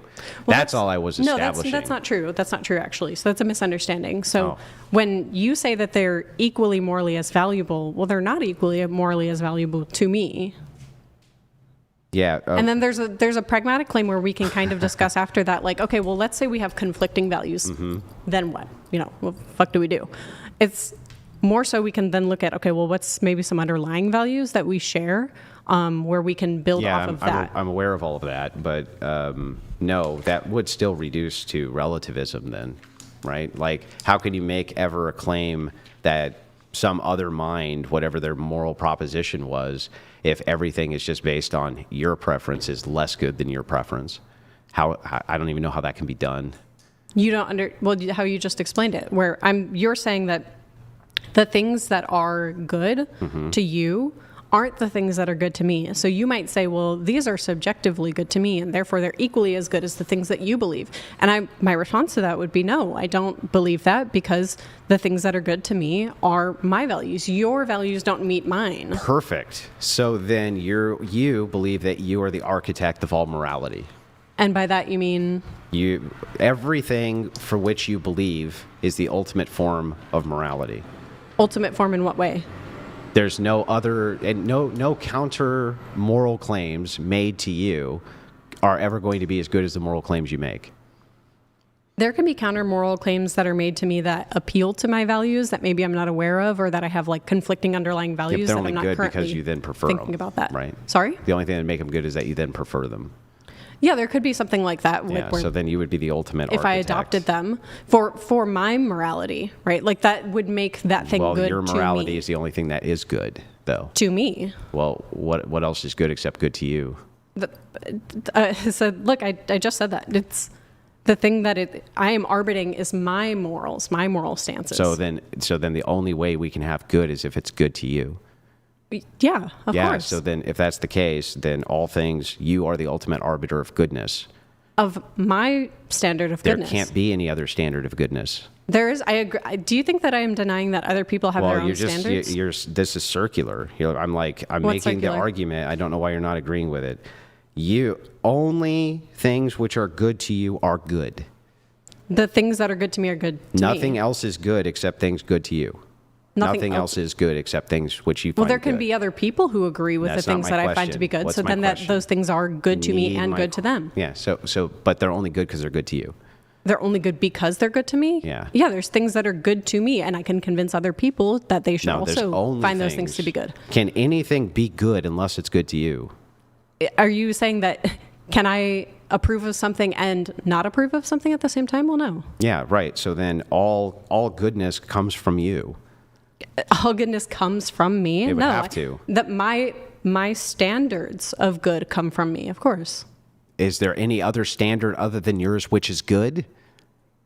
Relative to me? No. Unless it aligns with my idea or value, then no. Then you are the ultimate arbiter of goodness. Of my own. That's the only kind that there is. There is no other kind. No, there We've are. reduced this like 6 times. It always comes back to if we look at good as values, right? Yeah. I'm not denying that you have values. I'm not denying that Brian has values. I'm not denying that, Joshua down the road has values. Yeah. So there are things that are good to those other people. But relative to me, unless they align with my values, they're not good. So then you are a moral relativist. Look, I'm fine with if you want to call that moral relativism. What else would it be fine. when you say it's relative to you is relative to me? So where does that bring us? Look, if I just say, look, I am a moral relativist, fine, whatever you want to call it, that would be fantastic. We at least make some headways, because what I'm saying to you is that from a prescriptive claim, then, if it's all just relative, then You can't really say that Islam enslaving women is morally bad. It's just morally bad to you, right? And No, I am saying that. It is morally bad to me. And because you can only say it's bad to you, but because it's relative, right? You can't. It's probably bad to a lot of other people too, but it is bad to me. But you just said that it's relative. Like, you can't make the claim, really, since it's relative. Wait, They're why? good to them. It's good to me. Why? Well, because otherwise, then just admit you're the ultimate arbiter of all goodness. Look, that even if I accepted that semantic usage there, that I'm the ultimate arbiter of goodness, which I would add that asterisk on the end that, like, no, I'm the ultimate arbiter of my moral values and my goodness. I mean, that's fine. That doesn't bring us anywhere else. I can still look at people and go, the things that they're doing don't match up with my values, and that to me is bad. Yeah, but what my claim is that it would have to then necessarily be, and at least it seems to be from all the questions you've answered, that if they don't match up with your values, that is what is bad, and only things which match up with your values are what is good, and nothing else is good. To me. And but I don't disagree. Do you think if that it's only focused on you, who else could it be focused on? Do you think? Well, those people have their own values, and to them, things are good. So to them, those things are good. To me, those things are bad, and they don't meet my values. Okay, got it. So then, when we're talking about duty, right? And here's my claim. Then, I think that duty to materialism makes things bad. That's my claim. I think that, materialism itself generally makes society worse for people to live in. And so I'm going to try to appeal to your values here and ask you, do you think that materialism itself is good for society? Or do you think it's bad for society? The way that I framed materialism. Material goods can be fulfilling? That the movement towards materialist goods being fulfilling over other things like duty is bad for society. I'm not sure what it means to have something like a material good. Maybe you can give me an example of that, a material good being over a duty or something like that. What do you mean? A material good being over it? Well, so a duty or a value of a duty be some type of conception of a thing that you feel you must do, even if it doesn't give you any sort of pleasure. There's nothing that you gain from this, right? Generally, materialism is the opposition to the pursuit of material things for the purposes of pleasure or fulfillment or something like this, right? These would be the distinct differences. So duty is not actualizing some pleasure center necessarily. So it's an obligation you feel like you have. So a good example of a duty would be like, you have a child, right? That you're in charge of. Let's say you're babysitting or something like that. You have some sort of duty to make sure this kid is fed, even if you have a bad headache, or even if it causes you pain, or even if you don't like doing it, right? The pursuit there is something greater than yourself, not just to material goods. So this is an empirical claim as to whether or not it would be good for society, and it seems like you're kind of... Why would it be empirical? Intermingling... Well, I can answer that question, but it seems like you're intermingling the idea of materialism with subjectivism. So if we say like, the pursuit of material things is good for society overall versus people believing that they have some duty outside of themselves, outside of their values or something like that. Yeah, well, what I'm drawing is a contrast between how people lived pre-feminist, which was in smaller societies, smaller communities where duty was something which was focused and pushed on, versus a modern materialist society where duty is not a thing which is pushed out at all, not by modern feminists at all. This is the contrast that I'm showing. I actually would disagree that like feminists, at large or something like that, probably don't say that you would have duties. Like I think that like feminists think that like women shouldn't essay other women. I think that they believe that women have that duty, whether or not they're talking like a subjectivist or whether or not they're talking like an objectivist or something like that. I think that they do believe those duties exist. And that is another empirical claim as to like what they actually believe. But if we're talking about my version of feminism, right? Like my version of feminism would say, hey, I think that, because of my values, I think that you have reasons to do X, Y, Z. I think you have, reasons to go vote. I think you have reasons to, whatever. Okay, so I think that it's fair for you to hyper-focus on your version of feminism. Obviously, I'll start caveating questions with under your version of feminism, is this true? Because otherwise I don't know. Do you, under your view then, this argument may be moot. Do you think that women ought to have some duties to society? some duties in like under my worldview, yeah, I think that women should do things that are good for society per my Okay. values. What? Yeah, I think women should vote. They should? Yeah. Or they should have the right to vote? Well, I think both things can be true. Sure. Yeah, I'm just sure. asking, should they actually go vote? Do you Well- think they should go do that? Yeah, I think that women. Oh my God, Like, do they have a duty to do that? that noise is so loud. Do they have a duty to that? Would I prefer them to? Yeah, I would prefer them to go vote. So they have a duty to vote. Should there be any consequences if they don't vote? No, Okay, so there's no enforcement of any duty there. no legal consequence. No. Okay, so then I guess what duty should women have where there's an enforcement behind it? Like, you don't do this duty, there's a consequence. Yeah, the same types of ones that men have. So if you have a child and you don't take care of it, you leave it malnourished, I think that you have a legal duty to do that. You should be punished in the same way that a man should be. Okay, So that's one example.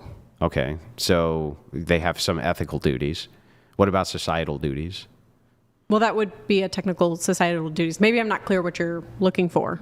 Oh, I'm just looking for, like, jury duty's a duty, literally, right? As his name implies. Sure. That's like a civic duty or I a think social they have duty. they might have a legal duty to do that. Now, do they have like Yeah. a moral duty? Are they doing something like Correct, bad right. to That's me? what I'm looking at. I'm like, is there a distinction there between the ethical and the civic duty? So I'm just asking, what duties do you think women socially should have in society? legally or ethically? Legal, or, well, both, actually. Well, those are going to be two different answers, right? Like, But I let's think, start with legally then. Okay, sure. Yeah. I mean, they could be things like legally, I think people should be held to go to jury duty. Legally, I think that people should be, prosecuted for crimes. I think they have a duty not to commit crimes against Okay. other people. And that's both an ethical and a legal one. Mm-hmm. But the ones that apply to men generally too. So I'm not sure what this question is getting at. Do men have a duty to protect women? Sure. Okay. I think people have a duty to protect other people when they can. Do women have a duty to protect men? Yeah, when they can. When they can, as they can. Okay. Of course. And this makes society good, right? Or Yeah, better. I think people protecting people, it makes a society good. Okay. Do women have a duty to not be promiscuous? To not be promiscuous? Mm-hmm. What do you mean by promiscuous? Have sex with lots of different partners? That I'm not sure of. I don't know if people would probably say no. I'm asking you. I'm not sure. The answer was I'm not sure. You're not sure if they have that duty? Yeah, I'm not sure if they have a duty to society to not, sleep with multiple partners. Do they have a duty not to do sex work? That one would hinge on some empirical facts, like maybe if it caused like a lot of negative outcomes or something like that, and maybe like the benefits didn't override those negative outcomes. That might be one reason why I would say like, okay, well, they do have a duty not to do sex work. Do they have a duty to stay with their husband even against their own happiness for the sake of their children? I would probably say no in a lot of cases. Why not? Because I think that infringes on people pretty severely when you're in a scenario like that. There could be some negative outcomes for kids. Once again, that would be an empirical claim. That, like, the answer to that would hinge on some empirical facts. So if I were to give you empirical facts, and of course, during this little 2-hour debate, it's going to be impossible for you to go through any empirical data I would give you in a very, wide overview, right? But if you were given facts then that if women did stay with their husbands, even if they maybe fell out of love with them, they didn't really like him that much anymore, right? Or they really just didn't want to participate in the marriage, but they had children with him, right? And we saw the outcomes for children were way better if they stayed, even if it was at the expense of their happiness. Would you then advise women to stay? That depends on how much of a toll on their happiness it would take. I think falling out of love with someone... Let's say it takes a big is a toll lot. on their happiness. I'm not sure that that's something I can give you an answer to, whether or not they have some ethical duty to do. That is probably going to be a case-by-case thing. I would have to look at, okay, well, how miserable is this person staying with this person, and how much of a benefit is it going to give their kids? And do they Okay. have access to the knowledge of how much benefit it'll give their kids to stay? So you don't know if they... I think in the general cases, they don't have an obligation to say, because I think the type of things that lead to divorce are pretty severe. And in a lot of It's cases... usually irreconcilable differences, not severe. I'm sorry? I don't think it's severe usually, actually. I think the things that lead to divorce or irreconcilable differences are not abuse And it's not even money usually. It's just falling out of love. They just don't like this person, or I don't like their habits anymore, or things like this. But well, I'm not sure. I'm not sure falling out of love is always reconcilable. In fact, that sounds kind of miserable to try to force yourself to love someone. You're not asking it to reconcile and fall back in love, but whether or not they have a duty to stay with their husband for their children, for the sake of their children, because their children get far more desirable outcomes if they do. Right, but I think that there's probably something like empirically there, like there's probably a lot of distress that it causes somebody to stay with somebody that they don't love and to not pursue somebody that they would in fact love. I agree, it causes them distress. That's what duty does, right? Yeah, Sometimes you have duties to things which cause you estimate. distress. Yeah. I'm just making an estimate that no, they probably wouldn't have an obligation to do that. Now, you've dove into the stats then, so that you know probably that when it comes to abuse of children inside of the home of single mothers, are you aware of where that usually comes from? Where the abuse from single mothers comes from? For the children. Sorry, the I'm not sure what the question children is. in single mother homes, the abuse rates that happen to them, do you know where that usually comes from? You might just have to give the answer. I'm not sure what you're Okay, asking. so here, easy. Kid gets abused inside single mom home. Who usually abuses them? I would assume the parent or other siblings. No, it's usually, see, in these cases, it's most often step parents in single mother homes. Okay. Right? Puts them far more prone for abuse and for all sorts of different things. Now, this isn't to say that step parents are bad, because they're not, right? There's tons of great step parents out there. Nobody's making that claim. Only that if you are with your biological partner, right, or the parent, the biological parent of the children, that the rates of abuse drastically decrease inside those homes for those children. Period. Even if the parents stay and they're out of love with each other, they don't even really like each other. You see this often in religious marriages, religious institutions, where they'll stay on behalf of the children. The children's outcomes are generally speaking far and away better. Really quick, in 5 minutes, we're gonna probably do a prompt change, and then we're gonna read some chats. Okay. Yeah. So.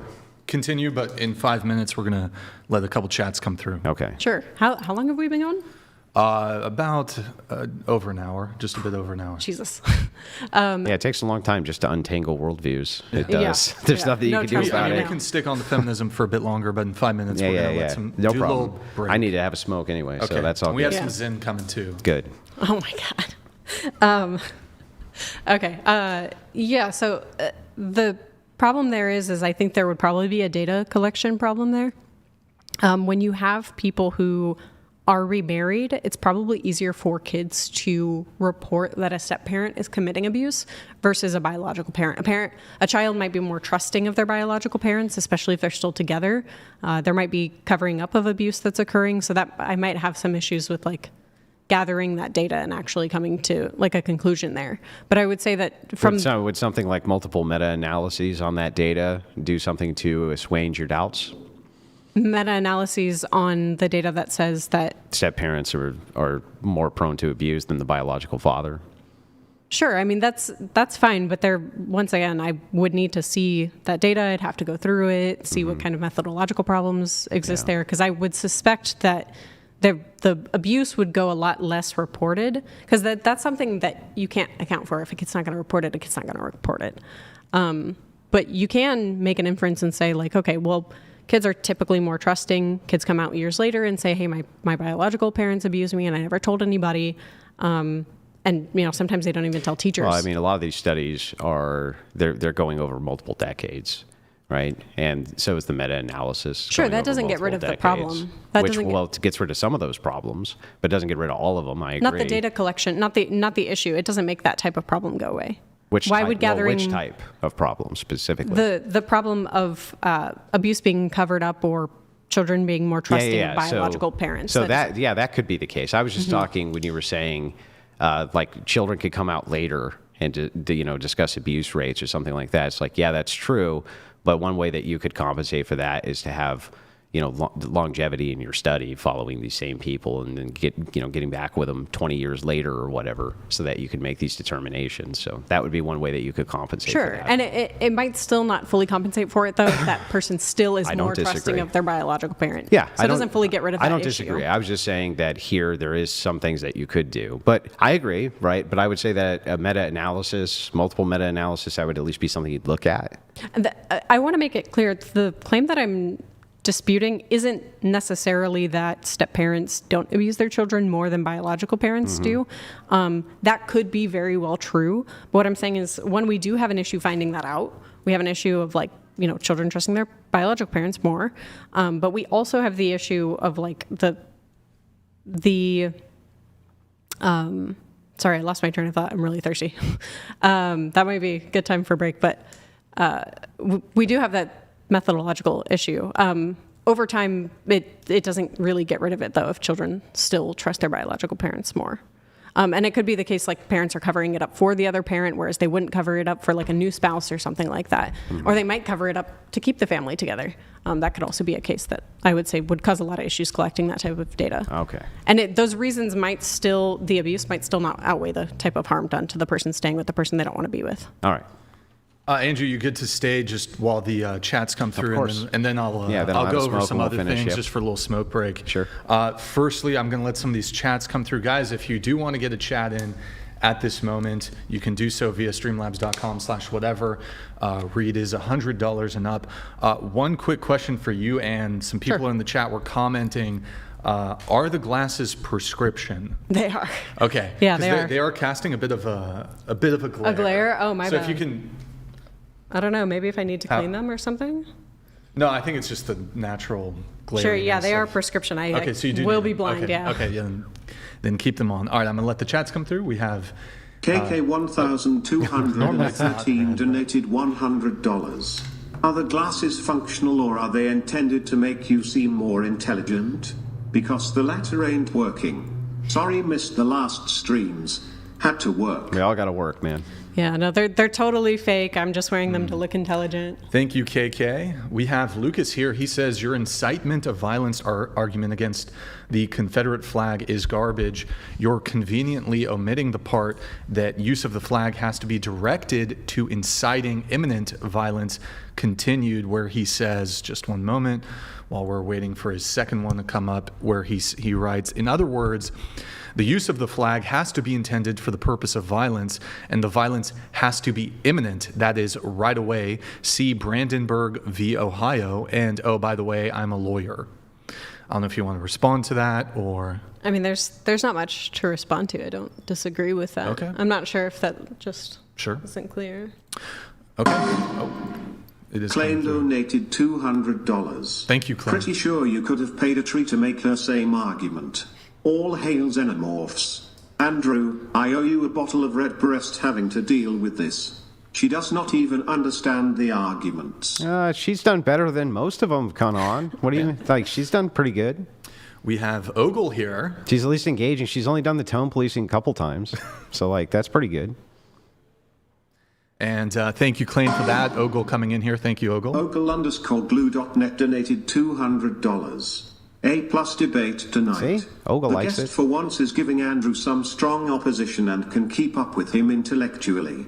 One question, do champagne pop donors work in the debate series? Half bottle each. I'll leave it up to the two panelists. Yeah, so. send in the champagne pop. She doesn't have to have any, but I'll drink Do you enough want for the both of some us. champagne if they Sure. pop Yeah. the ball for us? Okay, Ogle, Pop that's it. very kind of you, Ogle. Appreciate it. And Ogle, we do have the regular champagne bottle option, and we do have the ETH champagne bottle option for a bottle of Cristal. So those are the two options available. We have Super Korean here, and he writes, don't vegans have a moral obligation to not only exterminate all invasive species, lionfish, python species, feral hogs, etc., but consume them to prevent them from destroying native species? And you're a vegan, right? So Yeah.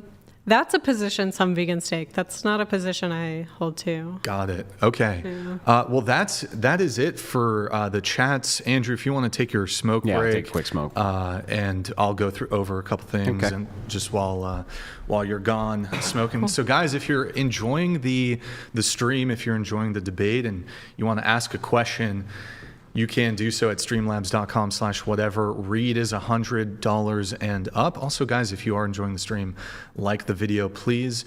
And those of you watching on YouTube, if you could do us a massive favor, go to twitch.tv/whatever if you have an account over there, and drop us a follow. And if you have an Amazon Prime account, check if you have a Prime sub available if you've never done that before. through Twitch and through Amazon, you can link your Amazon Prime account to Twitch, and it becomes a really a quick, free, easy way to support the show every single month. And you can also drop a Prime sub even when we're not live. So if you're watching this back on another platform and you want to support the show, you can drop a Prime sub even when we're not live. That's twitch.tv/whatever. Also, guys, very important, discord.gg/whatever. Andrew, who just stepped out for a smoke break on our last stream, was attacked. He was assaulted. You could even say he might have been battered, depending on your examination of criminal statutes in the state of California. So that's our Discord, discord.gg/whatever. You'll note there we had a individual in the red dress there.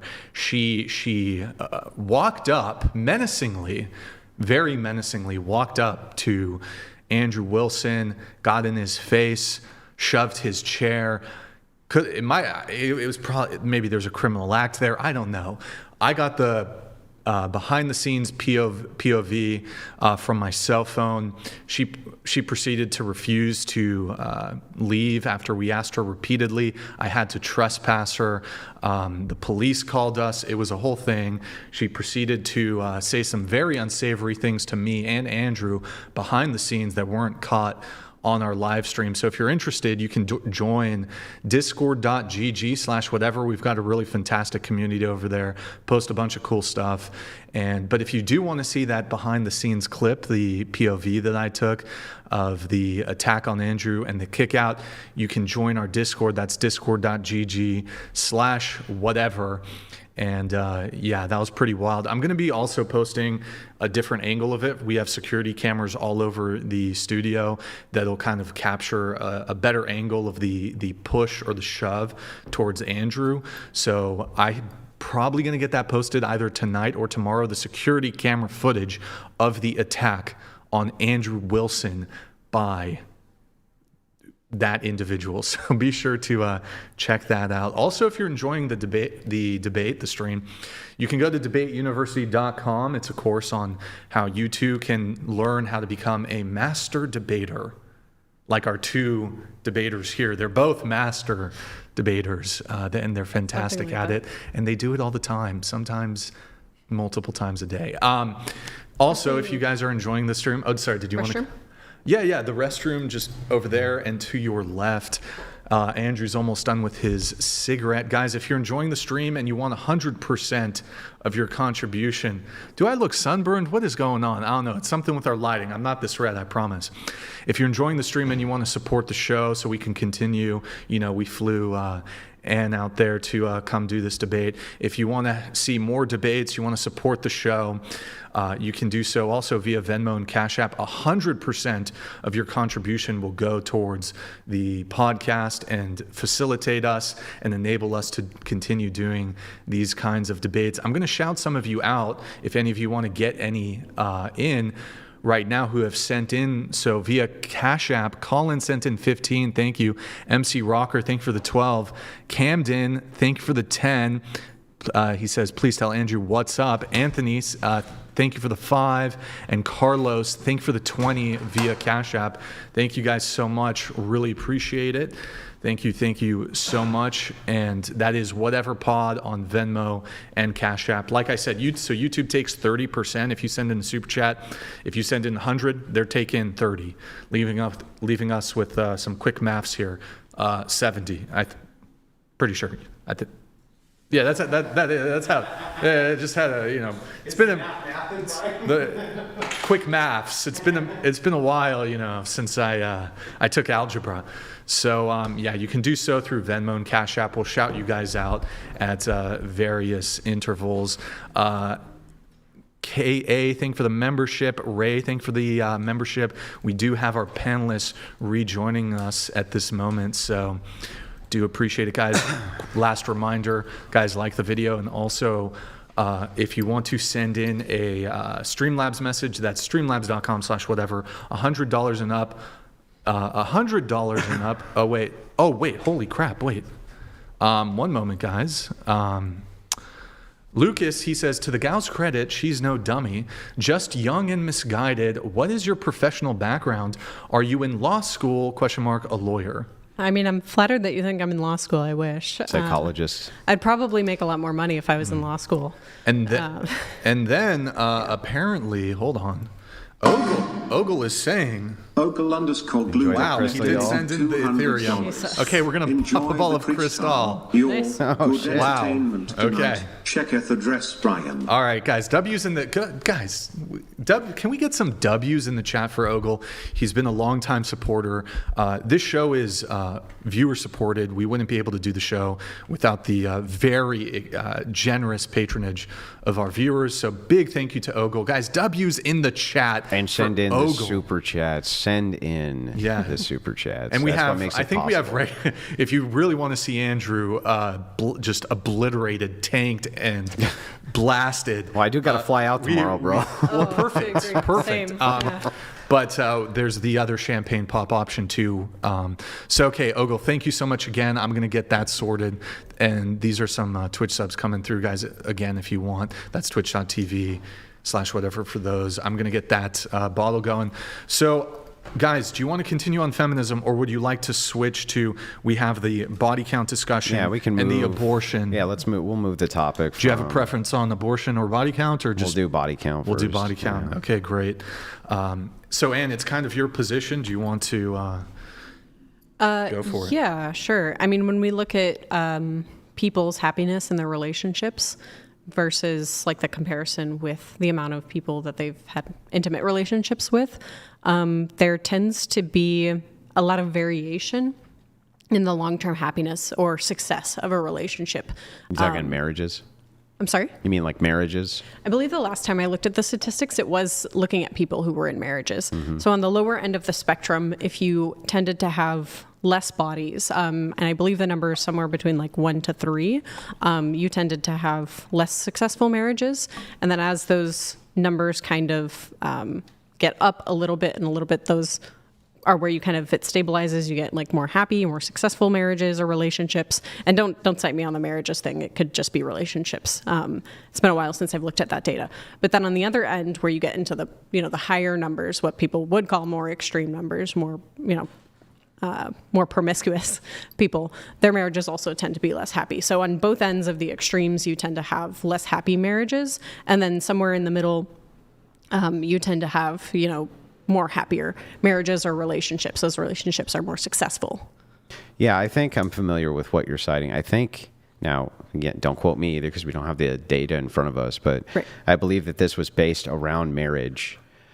And now, you're not talking about Pew. You're talking about, I think there's a specific study on that. I just can't think of what it is. I'm sure we could pull it up or have Brian pull it up. But did this account for secular versus non-secular marriages? For what? Sorry, what was the word? Secular versus non-secular. So like religious marriages versus non-religious. I wouldn't know. We'd have to look at the data. Yeah, Because once so again, I'm not even sure if they were talking about marriages. Well, can we agree that at least according to modern data and including Pew Research did a bunch on this as well, that people who are in highly religious marriages, they tend to divorce less than people who are not in highly religious marriages. Sure. Yeah. There might be factors that account for that. Like maybe it's looked down upon in their culture to get divorced, even if you're going through something difficult like abuse. Because just to get clear on this, you think that people who are being abused should leave their partner, right? Depending on severity, not necessarily the first order, but if there's, depending on severity. Do you think that people who are being physically abused should leave their partners? Again, it would Same answer? It would depend on severity. Okay. So Yeah. you think even if there is physical abuse present that someone Yeah, should I think stay? that two people can get drunk, right? And like a woman can smack a dude in the back of the head. That would be considered physical abuse and then just never Sure. do it again the rest of her life. I'm not going to tell that woman to like run out on her marriage. Right? I don't, or Interesting. tell that guy like, oh, something like that. Or here's another thing that's really common. So, and you see this in just normal relationships all the time. Like a guy will make a snide comment and like, let's say they're watching a movie or something. He'll make a snide comment and the woman will kind of like smack him on the arm, you know what I mean? Or something like that. Right. Is that physical abuse? I No. guess it could be considered course that. not. So, but it's severity. It's up to severity. I don't know that I would call it in a case of abuse. Like if you were messing around with your wife and she like smacked you upside the head as a joke, I don't think you would call that abuse. I don't think I most wouldn't people call would it be. abuse. Right. I wouldn't. Okay, so just for the sake of this conversation, actions that weren't intended to be Again, I think it harmful. depends on severity. Are you okay? Well, I mean, I think for the sake of this, we can exclude those cases. We can exclude the cases where someone just like I still think jokingly pushes you. Yeah, I still think that it would depend on severity. Like, I also think a woman can get really, really upset, and one time she slapped her husband because she was so upset. Or let's say she threw a plate across the room and it broke. Okay. Something like that. I think that there's some of these things are pardonable and you can work past them. I don't think that those are necessarily they could be red flags for sure, but I'm not going to tell a person that they need to give up on their marriage over them. Sure. Do you think most cases of abuse are worthy of kind of divorcing your partner? Just out of curiosity. Well, like physical abuse, maybe. What is Right. considered emotional abuse, probably not. Right. We can exclude it to, like persistent emotional abuse would be something you would say you should probably end a relationship over, right? Yeah. Okay. Yeah, that's fine. We can agree Wait, there. persistent emotional abuse? Depending on how it's categorized. What do you mean by how it's categorized? Well, it depends on how you would categorize emotional abuse. It's very evasive. Okay. I mean, that's fine. But we can just say like, you think that the most times when people get divorced over emotional abuse, they're usually talking about those like severe cases, right? Like they're talking about like No. persistent. No, I'm not. Interesting. I'm not at all convinced that when people say they're, especially women, that they're getting a divorce based on emotional abuse, that there was anything other than she just wasn't happy based on other circumstances. They called it emotional abuse because it's such a nebulous term. Okay, that's fine. I might actually be fine with that. I think there's a problem with psychology where the average person has adopted terms that are specific psychological terms. Like narcissist? Everyone's a narcissist now. Everyone has autism now. Everyone is, BPD now. So whatever term. Everyone's gaslighting everyone. I understand that. I think there is some truth to that. And to the extent that there is truth to that, it should be like handled and understood by people generally. But I would say in a lot of cases, that's the case where you have like severe emotional, what you would categorize, we can just use whatever your standard is. For severe emotional abuse. Sure, yeah. Whatever your standard is for severe emotional abuse Sure. and severe physical abuse, you would think that would be more likely to be covered up in, let's say, like religious families, right? No, Where there's... I don't think it's more likely. In fact, I think that the reason it works is because you're more likely to get help. So because you have an ecclesiastical structure and traditional church functions, you have a community which is there that's able to actually assist inside of these relationships for these problems that come up, whereas a lot of other people don't have resources or they have secular resources. So you think that... Okay, I mean, maybe that's like an empirical claim, once again, because it's kind of hard to just say that like, oh... Well, there's a lot of good evidence for this. So the fact of the matter is that you would just logically agree with this probably, that if you have community which you can turn to for assistance in your marriage, that's probably better than not having a community to turn to for assistance in your marriage. Yeah, that's of course, probably always the case. But if that community reinforces ideas that like, men are supposed to have power over women and in sometimes a physical sense. That shouldn't in the be same way. problematic if within the view of the religion, both partners believe that. Right. Sorry. I'm going to wait for him to do that. Yeah. Sorry. You're like scaring. I'm like waiting for it. apologize, I It's like someone's popping a balloon. don't I'm just like waiting. You guys continue. Okay. Sure, there can be these structures, but if these structures reinforce the idea that it's good to stay with your partner no matter what, like there are sects of like Catholics who believe that you should never get divorced. Like it's bad any time that you do it. No. There are sects of No, that's incorrect. Baptists or Protestants. Catholics are under one single ecclesiastical church authority, and the doctrines are uniform across Catholicism itself, or you're not in communion with the church. So that being the case, their ecclesiastical authority is going to be an unchanging standard from their view. So it's not going to change. It's going to be...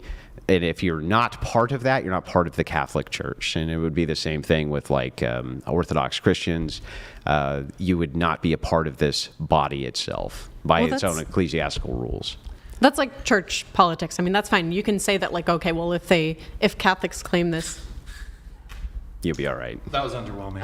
Okay. I was like, Don't worry, I had my you like hyped it up too. I had my was like, hands on please the. don't He shoot me did. in He the brought eye. it up. These glasses are real. Please don't test that. Thank you, Ogle. Appreciate it. I'll get you guys the. Go ahead, continue. Yeah, thank you. Yeah, but you can boil that down to like church politics. Like they can call them like not real Christians or not real Protestants, not real Catholics, whatever, if they choose to, follow this doctrine that says Protestants that, like, it's okay can do for- that, yeah. But yeah, I mean, that's fine. You think that there's some like pretty blasphemous or like unorthodox that's Catholics? not. I'm not even talking about that. I'm just talking about.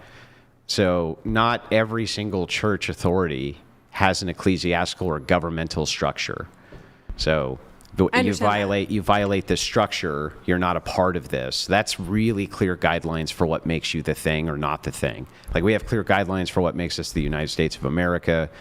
So there are church authorities which have very clear guidelines to what makes you a part of that authority. If you violate it, you're not a part of it. That's Right. You can say that they're not a part of the head. Like they're not under, that domain anymore. That's Yeah. fine. But they have all of the other properties that go along with that. no, they don't, or they would be part of the thing itself. I think this is just semantics. No, but it is Just getting semantics, but pedantic. it's really important when we're talking about this because what we're discussing is, if you're a part of this religious denomination and it's giving you kind of this bad advice, et cetera, should you be relying on them as a community? And then when you bring up Catholicism as an example, it's like, well, I want to make sure that you're not strawmanning what Catholics believe before you make whatever the empirical claim I'm is. not. That's I'm all. just saying you agree that there are some.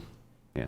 So we'll do a quick cheers. cheers to Ogle. Ogle, thank you for the Cristal champagne bottle pop. Salud. Salute. Yeah. Cheers. So there are people who still claim that, though. They still claim the church, and then they go against maybe some, typical teachings of the Sure. church. That's fine. But Okay, when we're so there's looking no at disagreement empirics, there. when they say Catholic, right? You think they're just lying, or you think No. they're When they confused? say Catholic, I'm just saying there's actual specific criteria for what makes you Catholic. Yeah, that's fine. That Yeah. doesn't change, and none of my argument hinges on that. Like none Okay. of the questioning we're talking Just about hinges clearing on it that. up. Okay, that's fair. But yeah, look. So if these certain sects of Christianity, whether that's Protestantism, whether that's some weird off-brand Catholic that is claiming they're Catholic and you don't really believe that they're Catholic, or they're in fact not Catholic. If those people are in those situations where those ideas are reinforced, that like you should stay together because marriage is holy, you shouldn't violate marriage, you should uphold these like beliefs about staying together for kids, like that maybe their religion promotes like nuclear families, and so they hold that above like severe physical abuse. Like you think that that's wrong, and you think that that's probably more likely that they'll stay together. I think it's unlikely that you're going to find any mainstream church denominations which uphold abusive relationships. They don't necessarily have to overtly uphold them. They can do it in subvert ways, like reinforcing, like telling their members privately to keep this private. We don't want this to look bad on the church. We don't want this to look bad on your family. It looks bad on God. So yeah, secularists do the same thing within their own family dynamics and be like, well, we don't want this to I get agree. out. It could be I'm not embarrassing, denying et that. cetera, et cetera. So my whole point though was that if there is a community present, right, for marriage, generally it's a good thing. And it generally helps marriages, doesn't hurt them. And so one of the things that we see is that people who are rigorous with their church authority tend to stay married longer. And it's exactly because of those concepts, in fact, that is reinforced by the community that's so helpful to these marriages. Right, but there could be concepts in the community like no matter what, it's still bad to divorce your partner, even if they're abusing you because it goes against God's will, because it goes against XYZ, insert whatever religious reason that they want to give. So gathering data on that is going to be really hard. That's the only point that I'm making here. Is like Okay, gathering data well. on whether or not they're actually having a happy, But gathering non-abusive. data on almost anything is really hard. There's So- some instances where it's exceptionally hard, and that is one of the cases. Yeah, I'm not sure if that's one of the cases. Like when we're talking about, there's exceptional record keeping kept, especially by things by like Catholic churches. It's so exceptional, in fact, that they kept all the records of like the abuses that happened with underage kids and this kind of thing, right?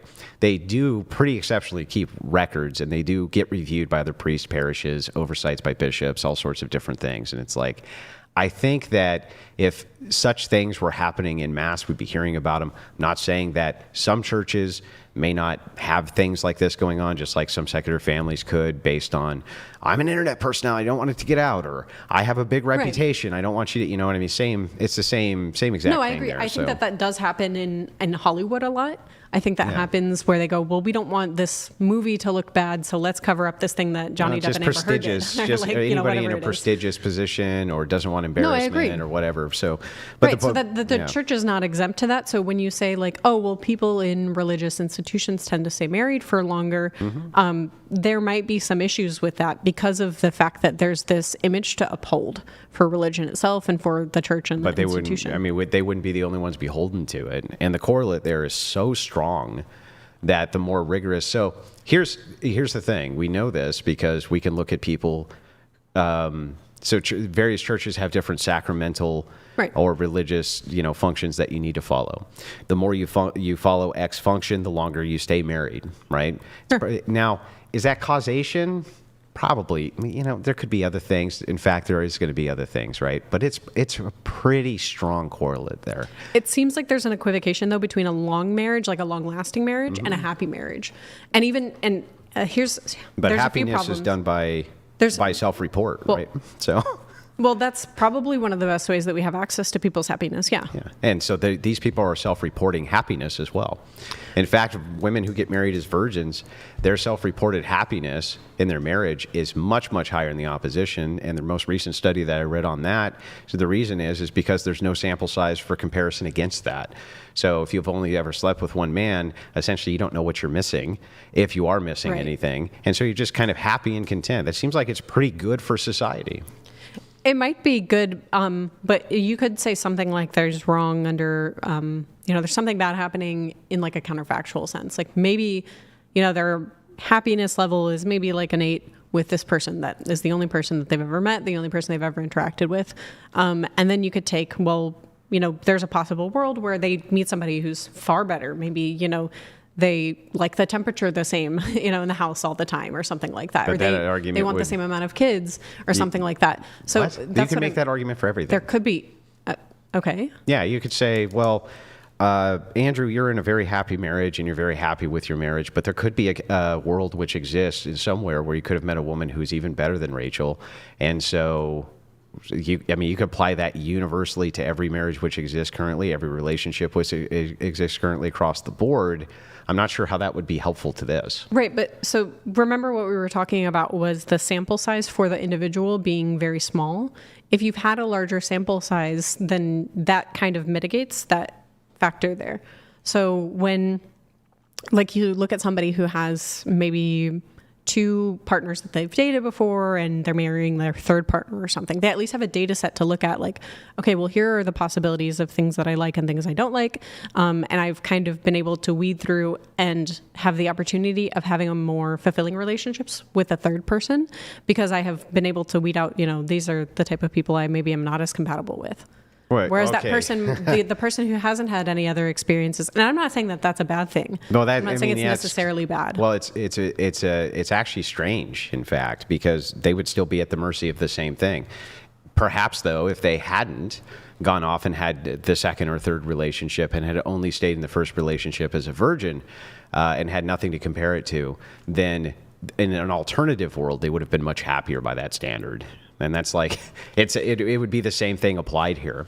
Yeah, that. I'm fine with saying that those people in those relationships are happy, but there could be something where they are happier once they have a bigger data set. So it's obviously with more knowledge about the world, like you have the ability to pick and choose better, you're more informed on the things that will make you happier, right? Well, you become, I would agree that you gain more experience in the things that are happening around you, perhaps, but that doesn't necessarily mean that those are positive experiences or that you wish that you had known them.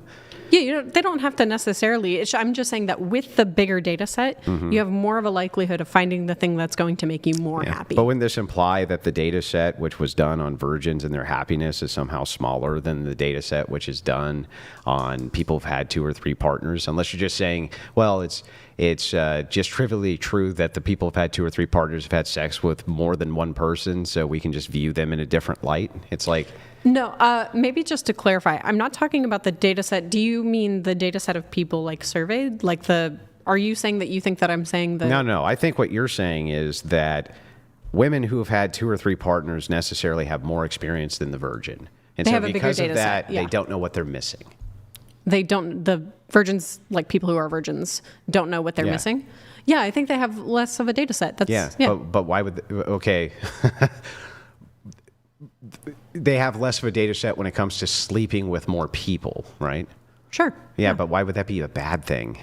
Right, because they have the possibility of looking for people or things that they're more compatible with. So let's just say the virgin, this person who's dated one person only has access to the data set of this person that makes them 8 out of 10 happy or something like that. Whereas the person who's had access, and engaged in intercourse or maybe had just, personal romantic relationships with other people, they have access to data sets of people who make them a level 10 happy or a level 8 or a level 7 or something like that. They have more access. They have access to more data, right? That individual has more access to data about what causes them to be happy in a relationship. Okay, but again, couldn't I just apply this to anything? Couldn't I be like, well, there's not enough of a data set for us to really determine that if people don't drink gasoline, that they wouldn't be happier if they didn't have the experience of drinking gasoline before. We do have we unfortunately have data on that, and it turns out really, really bad. And it's a pretty large sample size of virgins. Okay, so what's being confused is not that the amount of people who are virgins. No, it's not being confused. There is, because you're saying the sample size of virgins that we have. You're equivocating. Hold on. Breathe. Yeah. You're saying right now that the amount of virgins that we have is less. I'm not saying that. We could have 50 virgins and 50 people who have had sexual experiences. I know you're not saying that. What person. you just got done saying was what we do understand the correlation between gasoline and people's happiness. It's like, okay, but we do understand the correlation between virginity and virgin's happiness in marriage. It's the same thing back and forth. What would be the experience differential there? Why shouldn't I go drink gasoline to know that drinking gasoline, it probably is going to make me happy? Okay, so let's get this clear first. I will say this, the person who decides to go drink gasoline, let's just say you have 2 people, one who has never drank gasoline, the other person is going to. Both of them have the same knowledge about the facts about what that would do to them.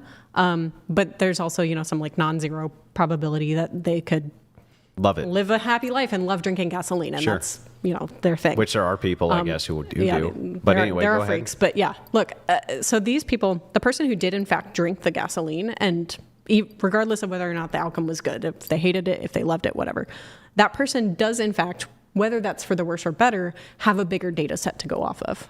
Do you agree with that? Sure. Yeah. But should they do it? Should they? No, obviously not. Because well, then we're back to this. We know about the significant negative outcomes. Same. Of that. I would just make the same argument back for this, that if they shouldn't drink gasoline because we know that there's significant bad outcomes for that, but your argument for they should have more than one sexual partner, even though we know the negative outcomes for that, and you say, but there's a possibility that they just don't know what they're missing, I can just make the same argument with gasoline.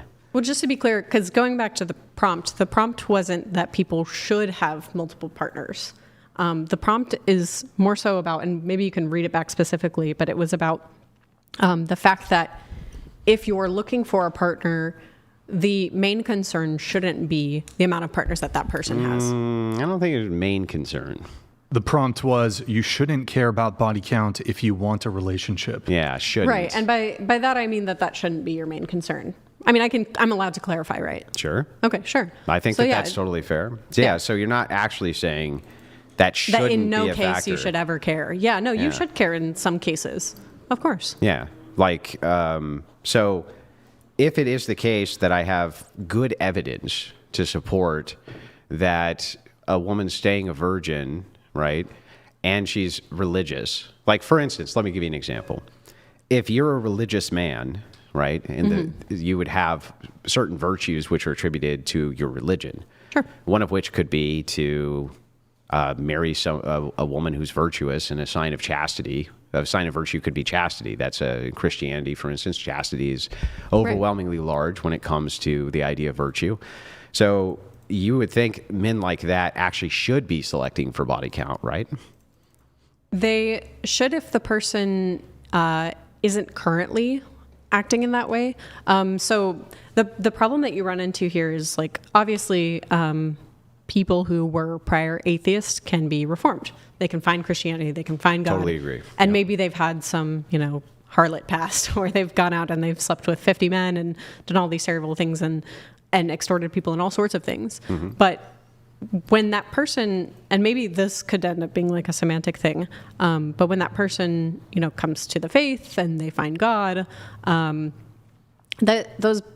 that body count still exists, right? Unless you think that it doesn't. It still does. Right. So you agree that there could be a perfectly suitable partner for a man who is a Christian, right? And one of the things that happened to be in her past was that, she had all of these sexual partners, but now she has, found Christ. So in that case, it wouldn't be right for him to consider that if she's changed. Yeah, no, it would be totally right for him to consider it. Why would he consider that? Because if it would still show a pattern of not upholding the same virtues he's looking for. In the past, but not currently. But if she's currently upholding those values. Well, your past behavior is generally a really good indication of your future behavior. Yeah, that's perfectly fine to say. But if he has really good overriding evidence that she will never do that again, that she, will go forward and be... I don't know what evidence he could have for that. Let's just say he has some evidence, regardless. Yeah, but if he has some, that evidence. Yeah, if you were to say, like, he had a crystal ball in front of him, right, and he could see the whole future, sure, I wouldn't dispute that. But that would be baked. That would be baked into the fact of knowledge itself. He has pre-existing knowledge this will not happen, or some really overwhelmingly good, compelling evidence it wouldn't. But absent that, which I would argue in most cases they wouldn't have, then it would show a pattern of behavior against the same virtues he's looking for, where he could select for somebody who's upheld those virtues. There's also, so that's fine to say that if he has reason to believe that she'll still engage in those behaviors, regardless of whether or not she's in a committed relationship with him, that's a kind of separate question, but an adjacent question. Because the question is she going to be promiscuous in this relationship? Presumably, like, if you take somebody who has like a large body count, they're usually not in relationships with those people. No, it's not. Well, unless you disagree. I dispute the premise here a bit. I'm going to quibble a little bit, but I think I'm fine quibbling on this point. Okay. So my quibble is it's not really necessarily even a sign that she will be promiscuous, though I think it's there. Only a sign that she's perhaps not upholding virtues. She doesn't have a pattern of upholding virtues. So I think that, like any behavior, like if you're a practicing Christian or a practicing Muslim, let's say, they hold set values for what virtues are. And just like language, communication, and all forms of different habits which are formed in people, they're done by exercising them over and over and over again. So if you're a person who is high in virtue, you're probably consistently exercising virtues as part of your habit, right? You're stopping let's give a stupid example, like you're always stopping on the side of the road to help people, or you're always, you know what I mean? That becomes habit after a while. After a while, you almost can't help but pull off on the side of the road to help somebody because it's so habitually built up in you. So I think that for them, this could be a great red flag sign that, wait, these habits, these virtue habits aren't really formed yet, especially if you're a new Christian, right? Or you just came to Christ in this sense. These habits haven't even had a chance to flower yet. And if you could select for somebody who's upheld them, why wouldn't you do that? Right. So then it's not the necessarily body count thing. It's more so about whether or not the trend that happened in the past will continue, and whether or not that person will adopt to the virtues that you have. It is body count, though, because body count would be the virtue which is being broken. Right, but they're breaking that when they're not a Catholic or not a Christian, right? So it's kind of like you're saying like, okay, well, I want to hold you to the standard of this religion where we have these specific virtues, but I'm going to hold your past self who's not involved in that religion to that standard. And that doesn't quite make sense. So there could be, and I think in most cases, probably, when you look at people who come to Catholicism or to the church in general, and they say, hey, I'm reformed, I want to get my life turned around, I want to stop drinking, I want to stop partying, whatever, XYZ, that you would find to be like vices. I think that it's probably likely that that person should take that as a strong consideration into the relationship. You didn't actually give a reason for why that doesn't quite make sense, though. You said that doesn't quite make sense, but then you gave a reason that actually still makes sense. You can indeed hold people to your ethical worldview and ethical standard even before they adopted it. And you can say, based on the pattern of behavior pre-adopting my standard, you did not uphold to it, so I have good reason to believe you will not in the future, at least as of right now, until otherwise demonstrated, like we would do with all pattern recognition behavior. Yeah, that's fair. So what I'm saying here is that there's overriding considerations. I'm saying that like if you talk to a person, which I would assume this would be the case in like the courting sense, you typically don't just like have someone be your girlfriend the next day, especially not in like religious traditions. Mm-hmm. It's typically that, you get to know the person first. So with that assumption in mind, I would say that you're probably getting to know this person first. And then you're saying, okay, well, how much confidence do I have that now that they're part of the faith, now that I know this person, that they're going to uphold these values in the future? Yeah. And are they going to uphold them under the conditions of this religion? Because in the sense, we talked about this earlier, they are likely not in relationships with those people. So what you're asking is, are you going to stay in a relationship with the person that you're like sexually active with or something like that? And right? you have You're good not, reason to believe at that point, perhaps not. Sure, you might have that as a consideration. Sure. But the consideration of like in the Catholic faith, like I said, you don't get into a relationship with somebody the next day. So it's likely for the average person and for Catholics, I would say. Yeah, but you see that there's a fundamental flaw there, which is, yeah, that's true. You don't get into relationships with them the next day, but this would give you good cause to not ever get into the relationship at all. This is the problem, right? It's like After you've gotten to know the person? No. Sorry. Not giving a chance to even know the person because you just go, okay, because I'm a pattern recognition machine, right? This isn't what I'm looking for because there's too much potential for X based on how many of these virtues that you have routinely broken, right? And so I don't want to waste my time with you developing good habits for virtues again or something like this. They have good cause to just pass those women up completely.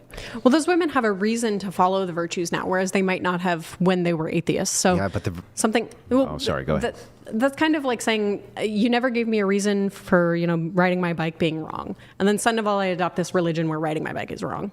Well, obviously I'm going to have a pattern of, doing very wrong things under this religion. But once I adopt this religion, I now have a reason to adhere to that. So those women do have a reason to adhere to that. Yeah, but the reasons the problem with that argument is that the reasons can be as superficial as I want to buy a new reputation. Example, let's say you're an OnlyFans model and you decide that you don't want the societal or social stigma that comes with that anymore. And one venue that you've seen other women successfully have this stigma kind of removed from them is by converting to a certain religious sect. Inside of that religious sect, then they're essentially using that now as some type of purpose to buy a new reputation, whether they actually believe in the dogmas of it or the virtues of it or not. Right, but you would say that I'm not disputing that. I'm not disputing that people don't, go around, make mistakes and then want to rebrand themselves and it's constant, right? Be perceived in a particular way. Of course, people want to be perceived in specific ways all the time. Agreed. What I am saying though is that if a Catholic were to meet someone else in the Catholic tradition, they would have overriding reasons not to consider body count so strongly because they know that this person has now adopted the Catholic faith, or at least they have good reason to believe so.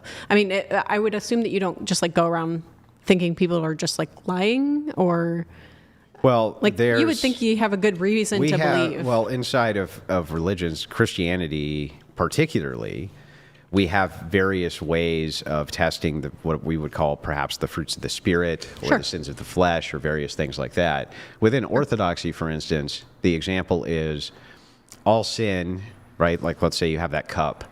Let's say sins could be considered, I guess, equivalent to each other in badness.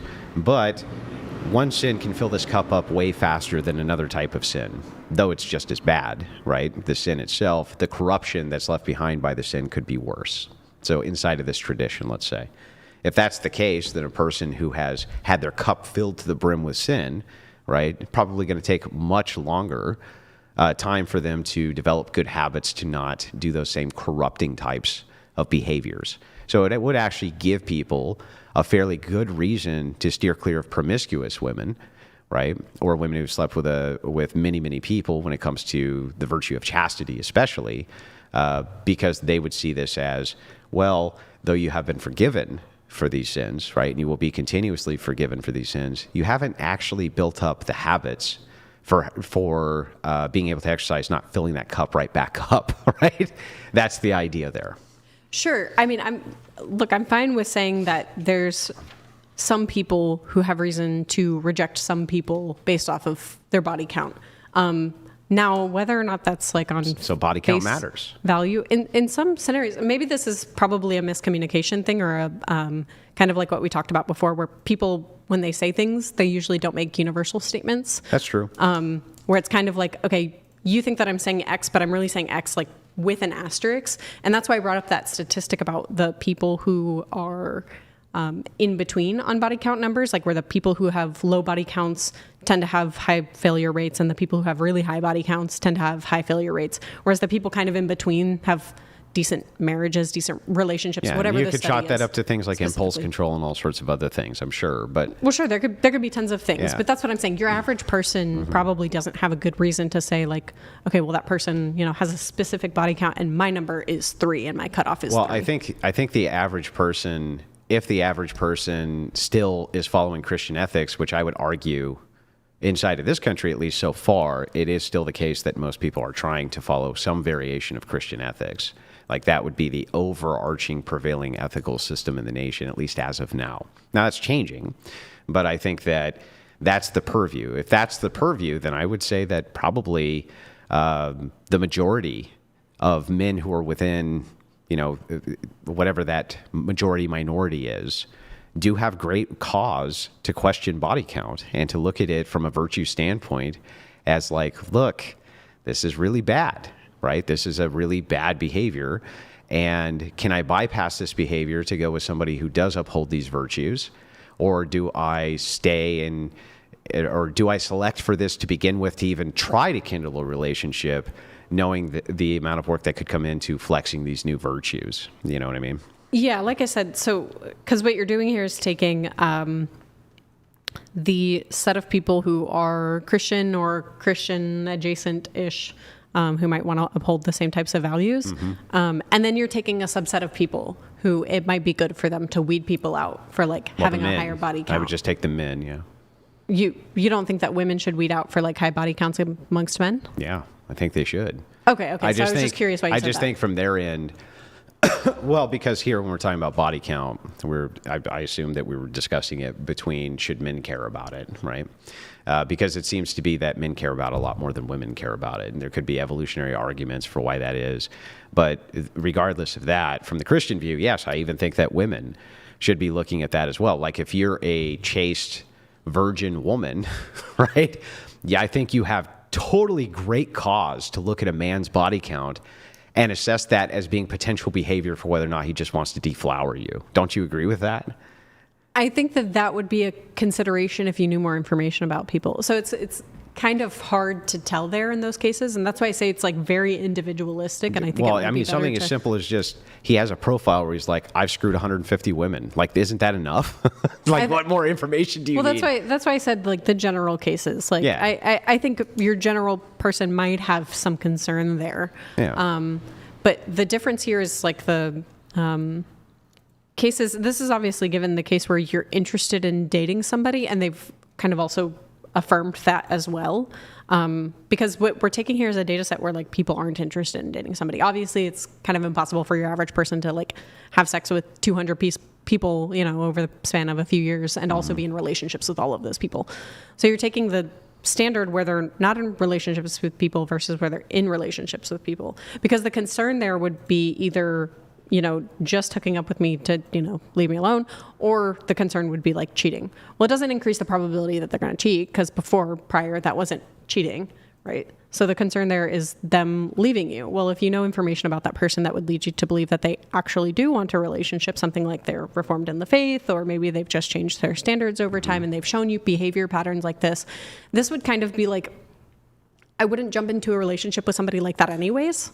So why would I, and like that, I don't mean body count wise. I mean, like, I wouldn't jump into a relationship in that manner. So why would I like jump into them like without knowing their body count? That kind of thing would come later after I already know that person has an interest. Why select for them anyway? Why select for Yeah, if the other options are available for women who have a lower body count, thus at least giving an immediate demonstration that they uphold at least some of the chastity virtue. Why not just move and select for them instead of selecting for the ones who have a higher body count anyway? Why, in other words, if you only have X amount of time to find the type of partner that fits your preferences, why not just go ahead and bypass this under the assumption that, hey, I have good evidence, reasonable evidence immediately to believe that there's going to be a lot more work that goes into her trying to exercise these new virtues if she's a recent convert, or if she was a convert before, like let's say she was born into it, something like this, and just violated it over and over again. Now you have evidence to the contrary that she's following the faith anyway, right? Yeah, that's an additional factor to account for. So that's kind of where it gets a little bit tricky there, is the person who has been in the faith and then has either left the faith or violated it or something like that, where they've shown like a clear disdain for those values. That might be something to take into account for. And that's fine. I'm fine saying with that body count is something that can be factored in.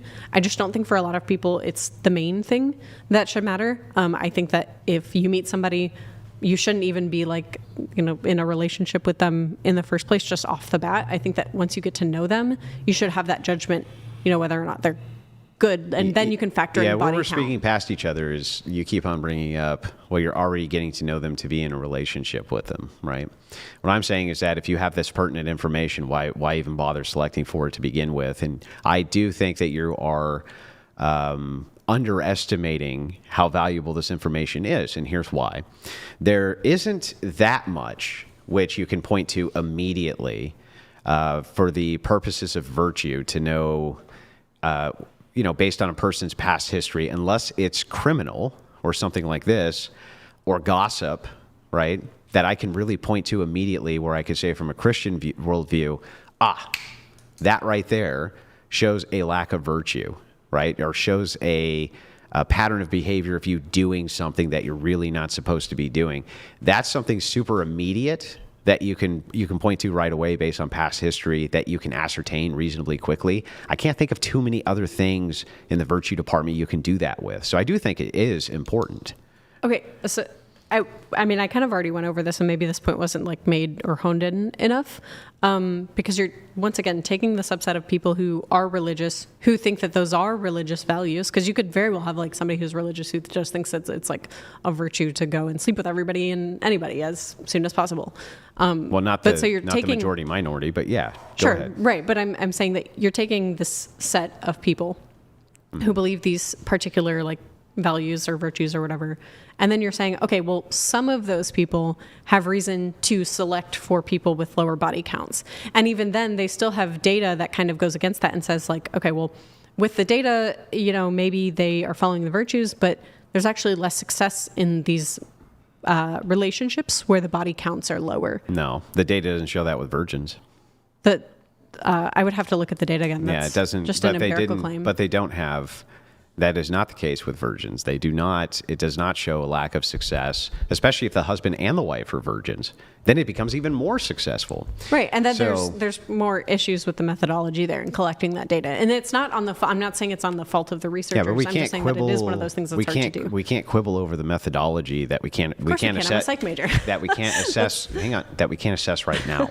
We can't quibble over the methodology because you don't know what the methodology is off the top of your head. It gives me reason to be suspicious, and I think that you. That's would say fine. that. You can have reason to be suspicious, but I'm just saying that the data itself, at least, isn't showing. You can quibble about the methodology of it, and you can say, "Here's what I don't like about it. Here's what I do like about it." That's totally fair. But I didn't even present that argument to you. I'm just saying I'm taking that off the table because it's not provable or unprovable, at least for the purpose of the debate. Well, what we can at least logically demonstrate is that a good subset of people do hold the values of virtue and Christian ethics, and that this body count is an easy thing to ascertain, whereas other virtuous behavior is not immediately apparent. That one often is. Of course, I would actually reject that. I think that it's easier to ascertain information about people's virtuous status. Like, say they used to be a consistent liar, say they used to be a consistent thief, or something like that. Mm-hmm. Well, you can ascertain, like, okay, well, they did this before they were religious. Maybe they have been a few years clean of doing this before they became religious. Mm-hmm. So you can ascertain that that person probably is adhering to the values not only beforehand, but during this relationship. So that's what I'm saying that. Yeah, but I wouldn't disagree I'm with not that saying point. that they. Do you think that what I'm saying is that religious people can't or should never take into account people's body count? No. Yeah, I'm I'm saying not that committing myself to that. I think that you're saying it's. I just think that what you're doing is you're grading the impact of it lower than where it actually should be graded. So I think that it is something which is major. That is a portion of men's concern when it comes to Christianity, the body count of a woman. Other things that they could take into account would be children with other men. That would be another good one. Or, there's all sorts of various different things that could show that perhaps they're not exercising the virtue. They have children out of wedlock, various things like this.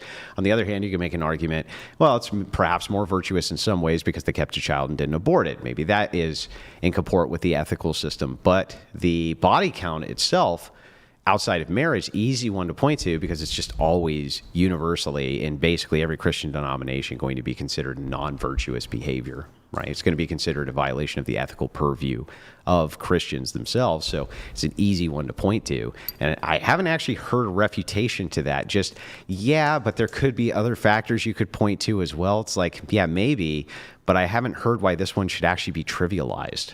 I'm not saying that it should be trivialized. And that's like, I think there's some Christian men, and probably a lot of them, who probably should value the people who have their similar ideals about intercourse with people. I think that there are a lot of men who are Christian who should do that. And I think there's a lot of Muslim men who should do that. And I think I'm just saying that when the body count discussion is framed as this is an immediate disqualifier of somebody, I think that removes all of the nuance out of dating and relationships. And I think that one of the Christian values is to find nuance, find compassion for other people. And I think that you're exhibiting a virtue of compassion when you kind of look and say, hey, I know everybody's history isn't perfect, but I want to get to know this person for who they are now, for who Christ has made them now. Yeah. And I think that that's virtuous on its own. And just to once, for I'll say this, I don't think that there's nobody who should ever take body count into consideration. I just don't think for the average person, it should be the main focus of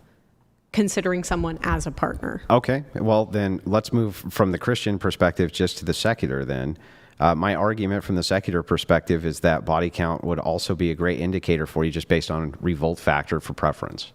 So most men, they find it revolting that women sleep with tons and tons of men, right? If they find it to be revolting and that's within their preference, there's nothing wrong with that, and they should select past it so that they're not trying to have a relationship with a woman that they're actually revolted by. Yeah, I think for those men who it's extremely revolting and there's no way to get around that for them, then they probably should. But I think there's a lot of men who if they had relevant data about the types of relationships they could cultivate with people who have had higher body counts in the past, that they would probably, and by higher, I mean, we can put a number on that if you really want to, but I'm just talking about people in that mid-range. Do you think that if men had relevant data that they could have great and fantastic romantic homosexual relations with other men, that they would suddenly have a preference towards having a homosexual relationship, even if the data said that it would end well for them? Some of them might lean more towards that. Yeah, of Almost course. none. You really think that men would go, oh, I'm totally straight and attracted to women, but now that I see that I could, like, I don't know, have a bigger house and a pool if I become a homosexual, I'm going to suddenly start having gay. You really think that? Yeah. Well, yeah, there are people who do that. It's kind of like saying, No, they're not. There are people. Most men would not go for that, right? You I didn't agree say with most that. men. You I didn't did, say most. You did. I said, you think most men would go for that? And you were like, yeah. No. I said that would lean most people more towards possibly developing a preference for that. So it's not that most men would in fact become gay. Like I didn't say that.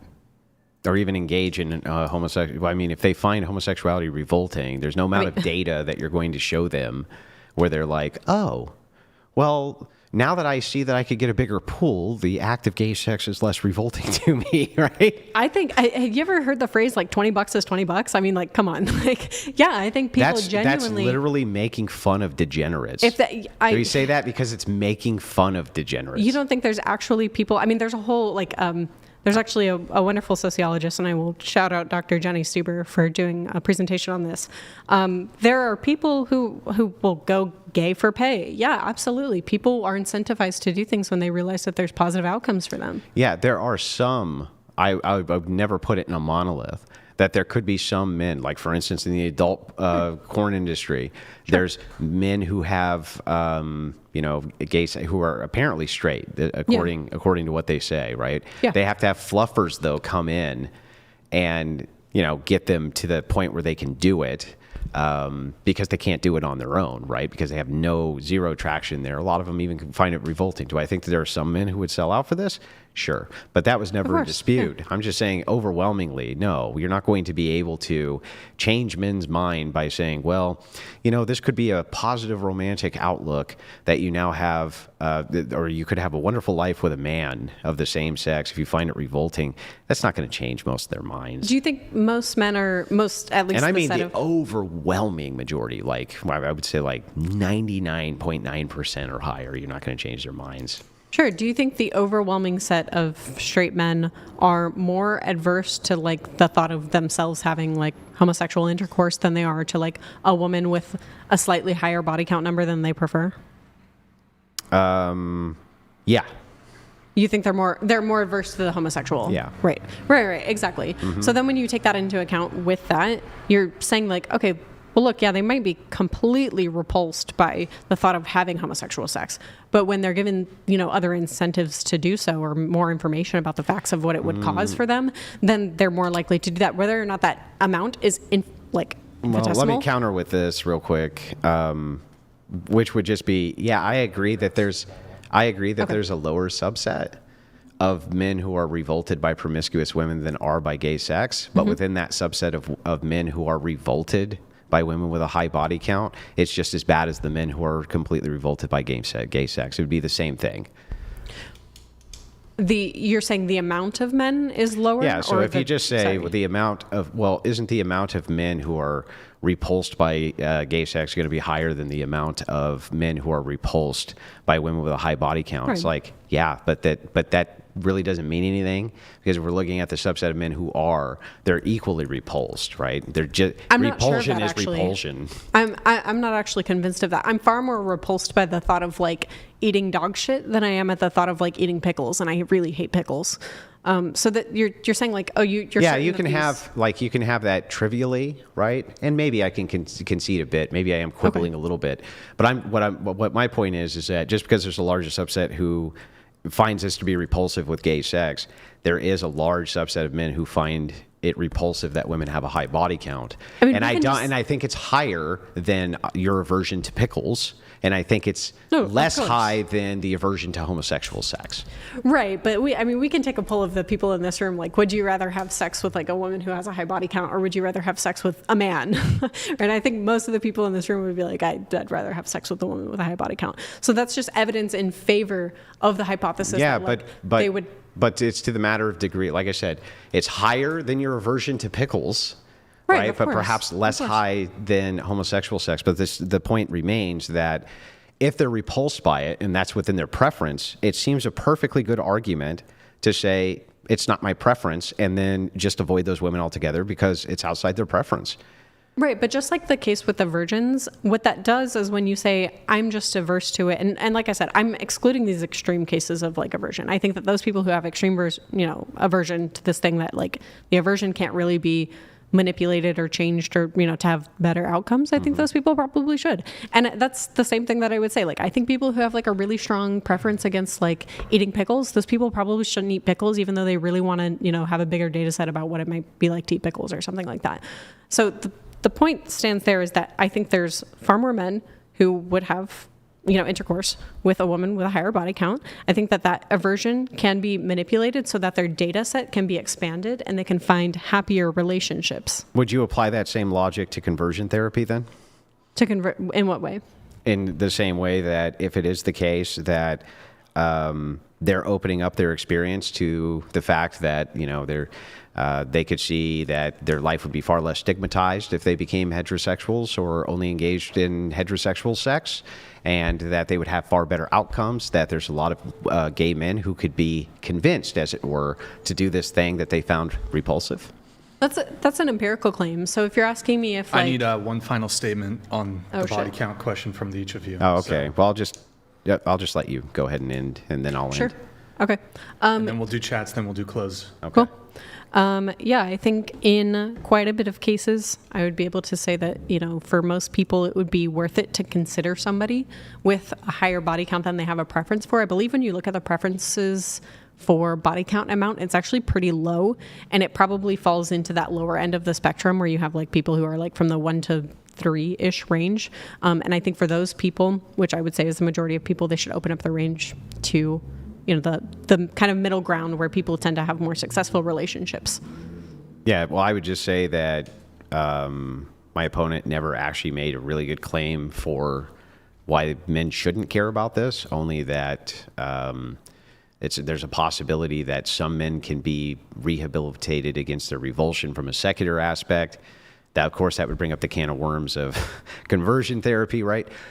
Same thing when it came to the revulsion of homosexual sex. And then further, I would say from the Christian sense, she didn't really make any refutations at all, only saying that, yes, from the Christian angle, it seems that body count itself would be very important for somebody who is looking for virtue in a partner, and that she's not averse to that at all. So I don't really understand. I still don't really understand the position. I'm trying not to straw man it. I'm trying to steel man it, but I feel like that rendition of events is actually pretty accurate. There might have to be a further conversation on that because there is still some confusion, but oh well. Okay, yeah. We're going to let a bit of chats come through here. The TTS has been lowered to 69 if you want to get something Send in the here supers. Send them in. at the end of the show here. And then before we do that, though, guys, we do have another debate immediately after this. So if you guys want to tune into that, that's going to be a 2v2. So be sure to stay tuned for that. The link for that has been posted in the chat and in the description. I'm going to let some chats come through, but really quick before we do, if you guys are enjoying the stream, like the video. If you guys have a Twitch account, twitch.tv/whatever, drop us a follow and a Prime sub. Also, discord.gg/whatever. Final reminder on this. Join the Discord, guys. I posted the behind the scenes footage of our last stream with Andrew Wilson here where he was attacked brutally. Good, you're recovering. Absolutely brutalized. Are you trivializing my trauma? No, I just thought it was funny. And so you can see the point of view She was crazy. footage. She was crazy. Yeah. She was quite the character. So you can do that there. Also, send in more super chats. Yeah, do it, guys. Do it now. Do it. So, guys, debateuniversity.com if you want to learn how to become a master debater. Venmo, Cash App, whatever pod, if you want 100% of your contribution to go towards us. And we're going to do a $69 TTS. I'm opening that up. Then we'll have the two panelists do their closing statements after that. We have Ray Bovis here with a $200 super chat. Thank you so much, Ray. She says, can she address Rachel's point? If there's no objective standard to judge morality, then it just comes down to preferences. There's an objective standard for what is good, and it is from God. Quick response on this. Sure. There is some problems within philosophy regarding this issue, calling God's standards objective, because although his standards are independent of human minds, they're not independent of his mind. So he still has a mind. So his, stances are are the thing that is good, unless you're saying something different there, and then that would have to be something we would have to get into. Well, can you say, though, just to follow, because I understand her question, is there any good objective reason, that you can, a morally objective reason you can give a person to not be a Christian? A morally objective reason? No, if I think that reasons are the type of thing that are subjective, right? Because I take like a reason to be something that's like motivating towards an end goal. Yeah, but you agree. And motivators are like subjective. But you agree that almost everybody can give people subjective reasons for why they shouldn't do X, right? Sure, of course. I mean, they could appeal to some underlying values they have or something like that, or point to some contradiction in their currently held views. Yeah. All right, we have some chats coming through. We have D's Nates. She won't have as much experience. Why does a woman have to cross the sexual line to gain meaningful experience from relationships? Virgins can have gained plenty of experience before marriage. Do you want to do a response to that? She won't have as much sexual. Why does a woman have to cross the sexual line? Yeah, I didn't say that. I'm not sure where that person pulled that from. Well, you kind of did, because you said that absent having multiple sexual partners, she's depriving herself of those additional experiences, so she doesn't know how happy she may not be. Yeah, she could have less information than if she had those partners. Yeah. But that's the same argument you would make with poison again, right? Same thing. Right, like, but you don't know that poison doesn't make you happy until you drink it. Right, but you have good overriding reasons. Just like you'd have good overriding. I mean, we can get back into the debate unless we're trying to all keep answers right, concise. that's fair. There's always like a little bit of back and forth when the super chats come up. But. Sure. We have Lucas here. He says, you're wrong on the body count divorce stats. Women with 0 to 1 have the lowest divorce rate. The quirk you're referring to is that women with exactly 2 bodies have a higher divorce rate than, and he continues by, I'm going to just pull it up and read it, then women between 3 to 9 body count, women with 10 or more have the highest divorce rate. That's a study from the Institute of Family Studies. Mm-hmm. Sure. I have qualms with the Institute of Family Studies. I'm not totally dismissing any data that comes from them. That's perfectly fine. It's kind of hard to keep up when it's like separated like that. But that would be something I'd have to go back and look at the empirics at. Okay. We have Famone coming in here in just a second. Lucas, thank you very much for your Streamlabs message. If you want to get your own in, streamlabs.com/whatever. Just waiting for Famone's to come in. There's a slight delay. And she writes, pause. There it is. Great debate. Curious to her thoughts on allowing people on government assistance to be surrogates and if classism is to blame. Is classism to blame on whether or not we don't have money for surrogates? Like, is that what the question is? I think we should probably give government assistance to people who want to be surrogates. Okay. All right, Famone, thank you for that. And then we now have Lucas coming in with another one. Slight delay. Apologies, guys. Streamlabs.com/whatever. Your position on body count shouldn't matter for promiscuous women that have now turned to religion is delusional and impractical. Would you let a saved PDF file watch your kids? No, you would exclude them. Stat. Your response? I think that's far more severe than having a higher body count. There's a safety concern involved there as well. Yeah, but from the perspective of the Christian, you're talking about the violation of the virtue, right? These are virtue violations. Right, and for some people, they hold that to be a virtue that they would consider highly. We talked about those cases. So those cases, like the people who hold those virtues very, very highly and think that like, I think, look, there are people who are justified in excluding people. I don't think we disagree there. Okay. All right, and then we do have Graffito tag. Hey, Graffito, thank you, man. Good to see you in the chat. So the takeaway message here is some amount of money this woman would accept where she would be willing to eat dog doo-doo. No amount of revulsion to enact for a person is absolute. I think that's very trivially true. If I offered this, what's his name, Graffito tagged, like $6 million to eat dog shit, I guarantee he's going to eat dog shit. I wouldn't. Really? $6 million? Damn, I'd take the $6 million. I can't be bought. It's one of my virtues. Is Ogle still in the chat? We could possibly arrange $6 million, but we'd have to stream it though. Okay. The dog shit stream. I mean, look. That's probably against TOS. No, I don't know. Eating dog shit. That's $6 million is $6 million, man. I mean. All right, guys. Final call if you want to get any TTSs in. If any of those come through, we'll get them after they both do their close. So if I recall, Andrew went first with his open. Yeah, so I closed last. So you now get to go first with your close, and then Andrew will close after you. Go ahead. Yeah, sure. I think there was a lot we didn't quite get to, which I wish we would have been able to. I'd love to talk to you about veganism someday. Momentarily, wait. Wait, can you,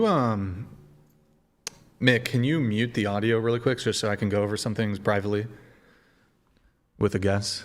It's the audio mixer. Sorry, guys. It's the audio mixer. You see it on the far left? Nope, no. Here. Audio mixer in OBS. It's going to be on your, I think, the right of the screen. Do you see the audio mixer? I'm sorry, where are you? Here, the mouse, the orientation's different, so move it to the left, please. Yeah. Do you see this would be on the left of the screen. You see the green bar that's moving back and forth? The audio mixer. You want to mute it? Just click hit that. No, the other one. The one that's moving. Yeah, click that. Click.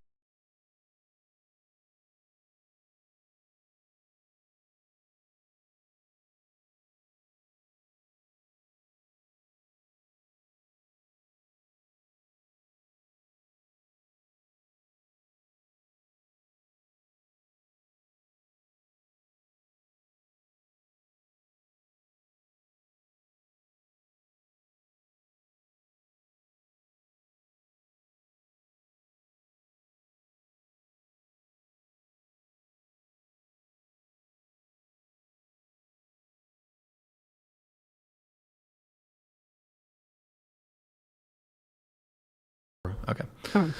All right. Okay, I apologize for that, guys. We had to clear something up super quick. Didn't mean to interrupt you there for your closing statement. No worries. Please go ahead. Sorry about that. Yeah, so I think there's probably some things I wish we could have gone more into depth with. I would have loved to go over veganism, but I know that that's a whole thing that we can talk about. I think a lot of the things that we talked about, there probably wasn't disagreement on, and I think that that was made apparent when we talked about feminism a lot.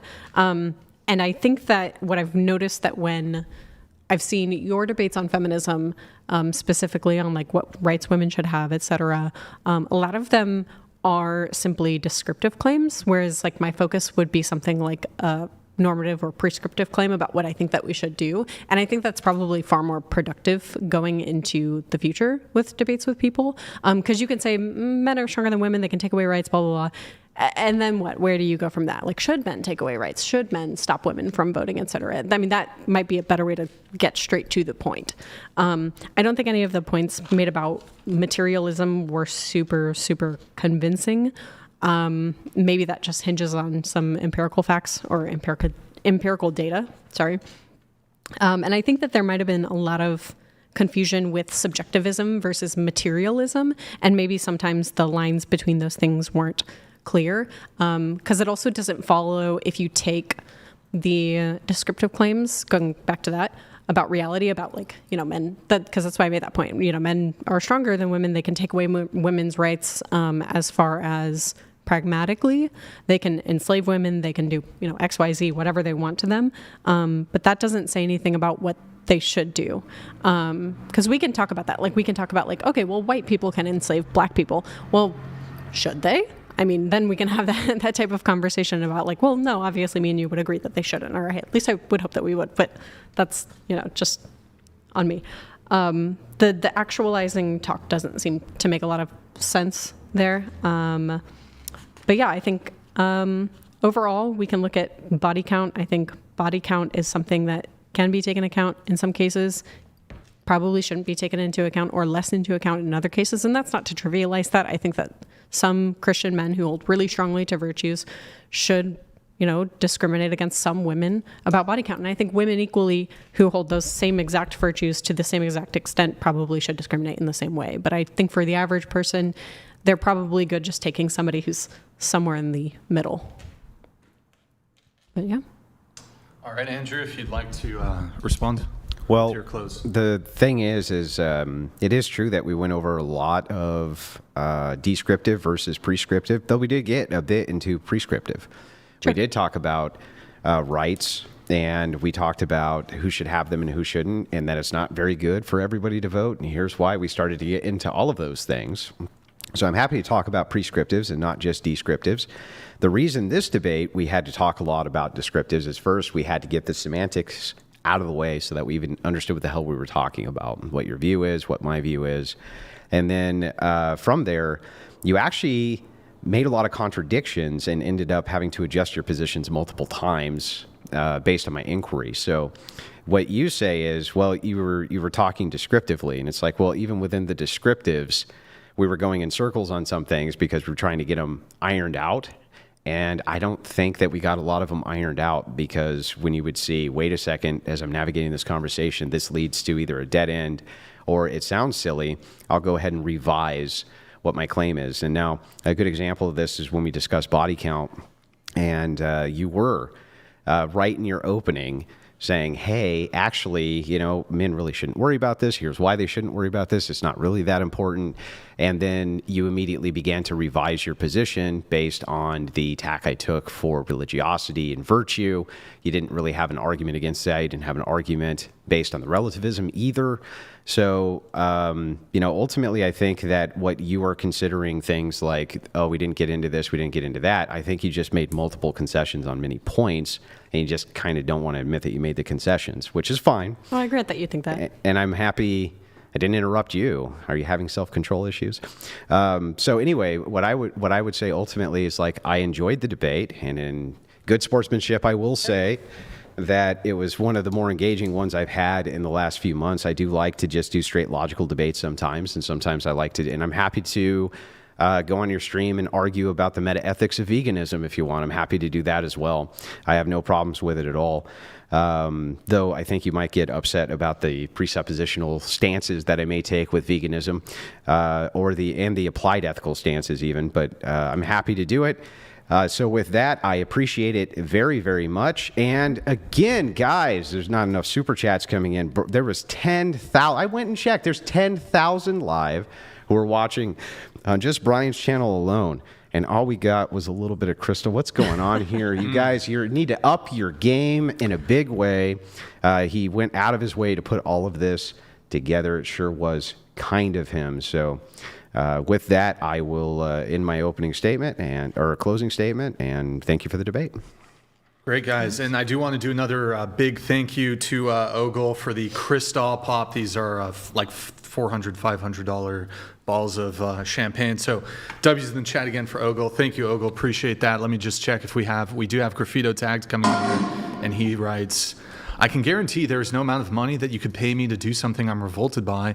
That applied equally both to before and after I could afford to frivolously spend money on super chats. Yeah, maybe those men were just like less revolted by gay sex, which is why they would do it anyway. Like, who knows? Yeah. Well, I don't. Saying they would do it anyways kind of sounds like they were just going to do it without the pay or whatever. But there are people who are gay for pay. Mm-hmm. All right. Thank you, JJ, for the super chat. Okay, guys, like the video. Drop us a follow on the Prime Sub on Twitch. Check out the discord.gg/whatever. We posted the BTS of Andrew being attacked on there. If you enjoyed the stream, debateuniversity.com. If you want to learn how to become a master debater, there's a final call here for the, if any of you want to get into TTS before we wrap. But guys, like the video kindly. And I think this was a fantastic debate. I'd love to get you guys, both of you, back on for a follow-up so we can perhaps flesh out some of the topics we already talked about and then hit on some of the ones that we weren't unfortunately able to get to. So guys, if you enjoyed the stream, kindly like the video. And what I'm going to do right now, we have a subsequent debate scheduled we're probably going to get that going at, let me check here, at about 7 p.m. So about 7 p.m. That's going to go live. I'm going to put that link in the description, and it's also in the chat right now. If you guys want to head over there and be in the waiting room for the follow-up debate, that's going to be a 2v2 with me, Andrew, versus, well, you'll see. That'll be a good show too. So thank you guys again for tuning in. And let me just double check, make sure. Oh, we have one more chat coming in. Don't want to miss it. One sec, None guys. of them are for you.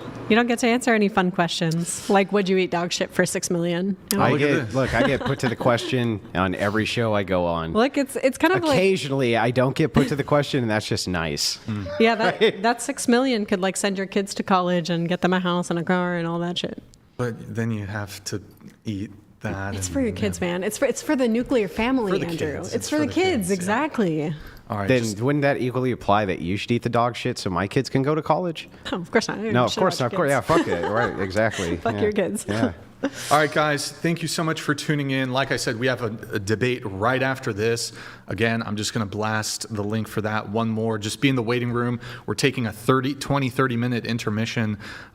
So there it is. There's the link in the YouTube chat. I'm going to post it. Oh, well, the Twitch just stays the same. So, guys, thank you so much for watching, and thank you for coming. Andrew, thank you for coming. Stay tuned for our next debate. 07's in the chat, guys, and we will see you guys in like 20-30 minutes. Thanks, guys.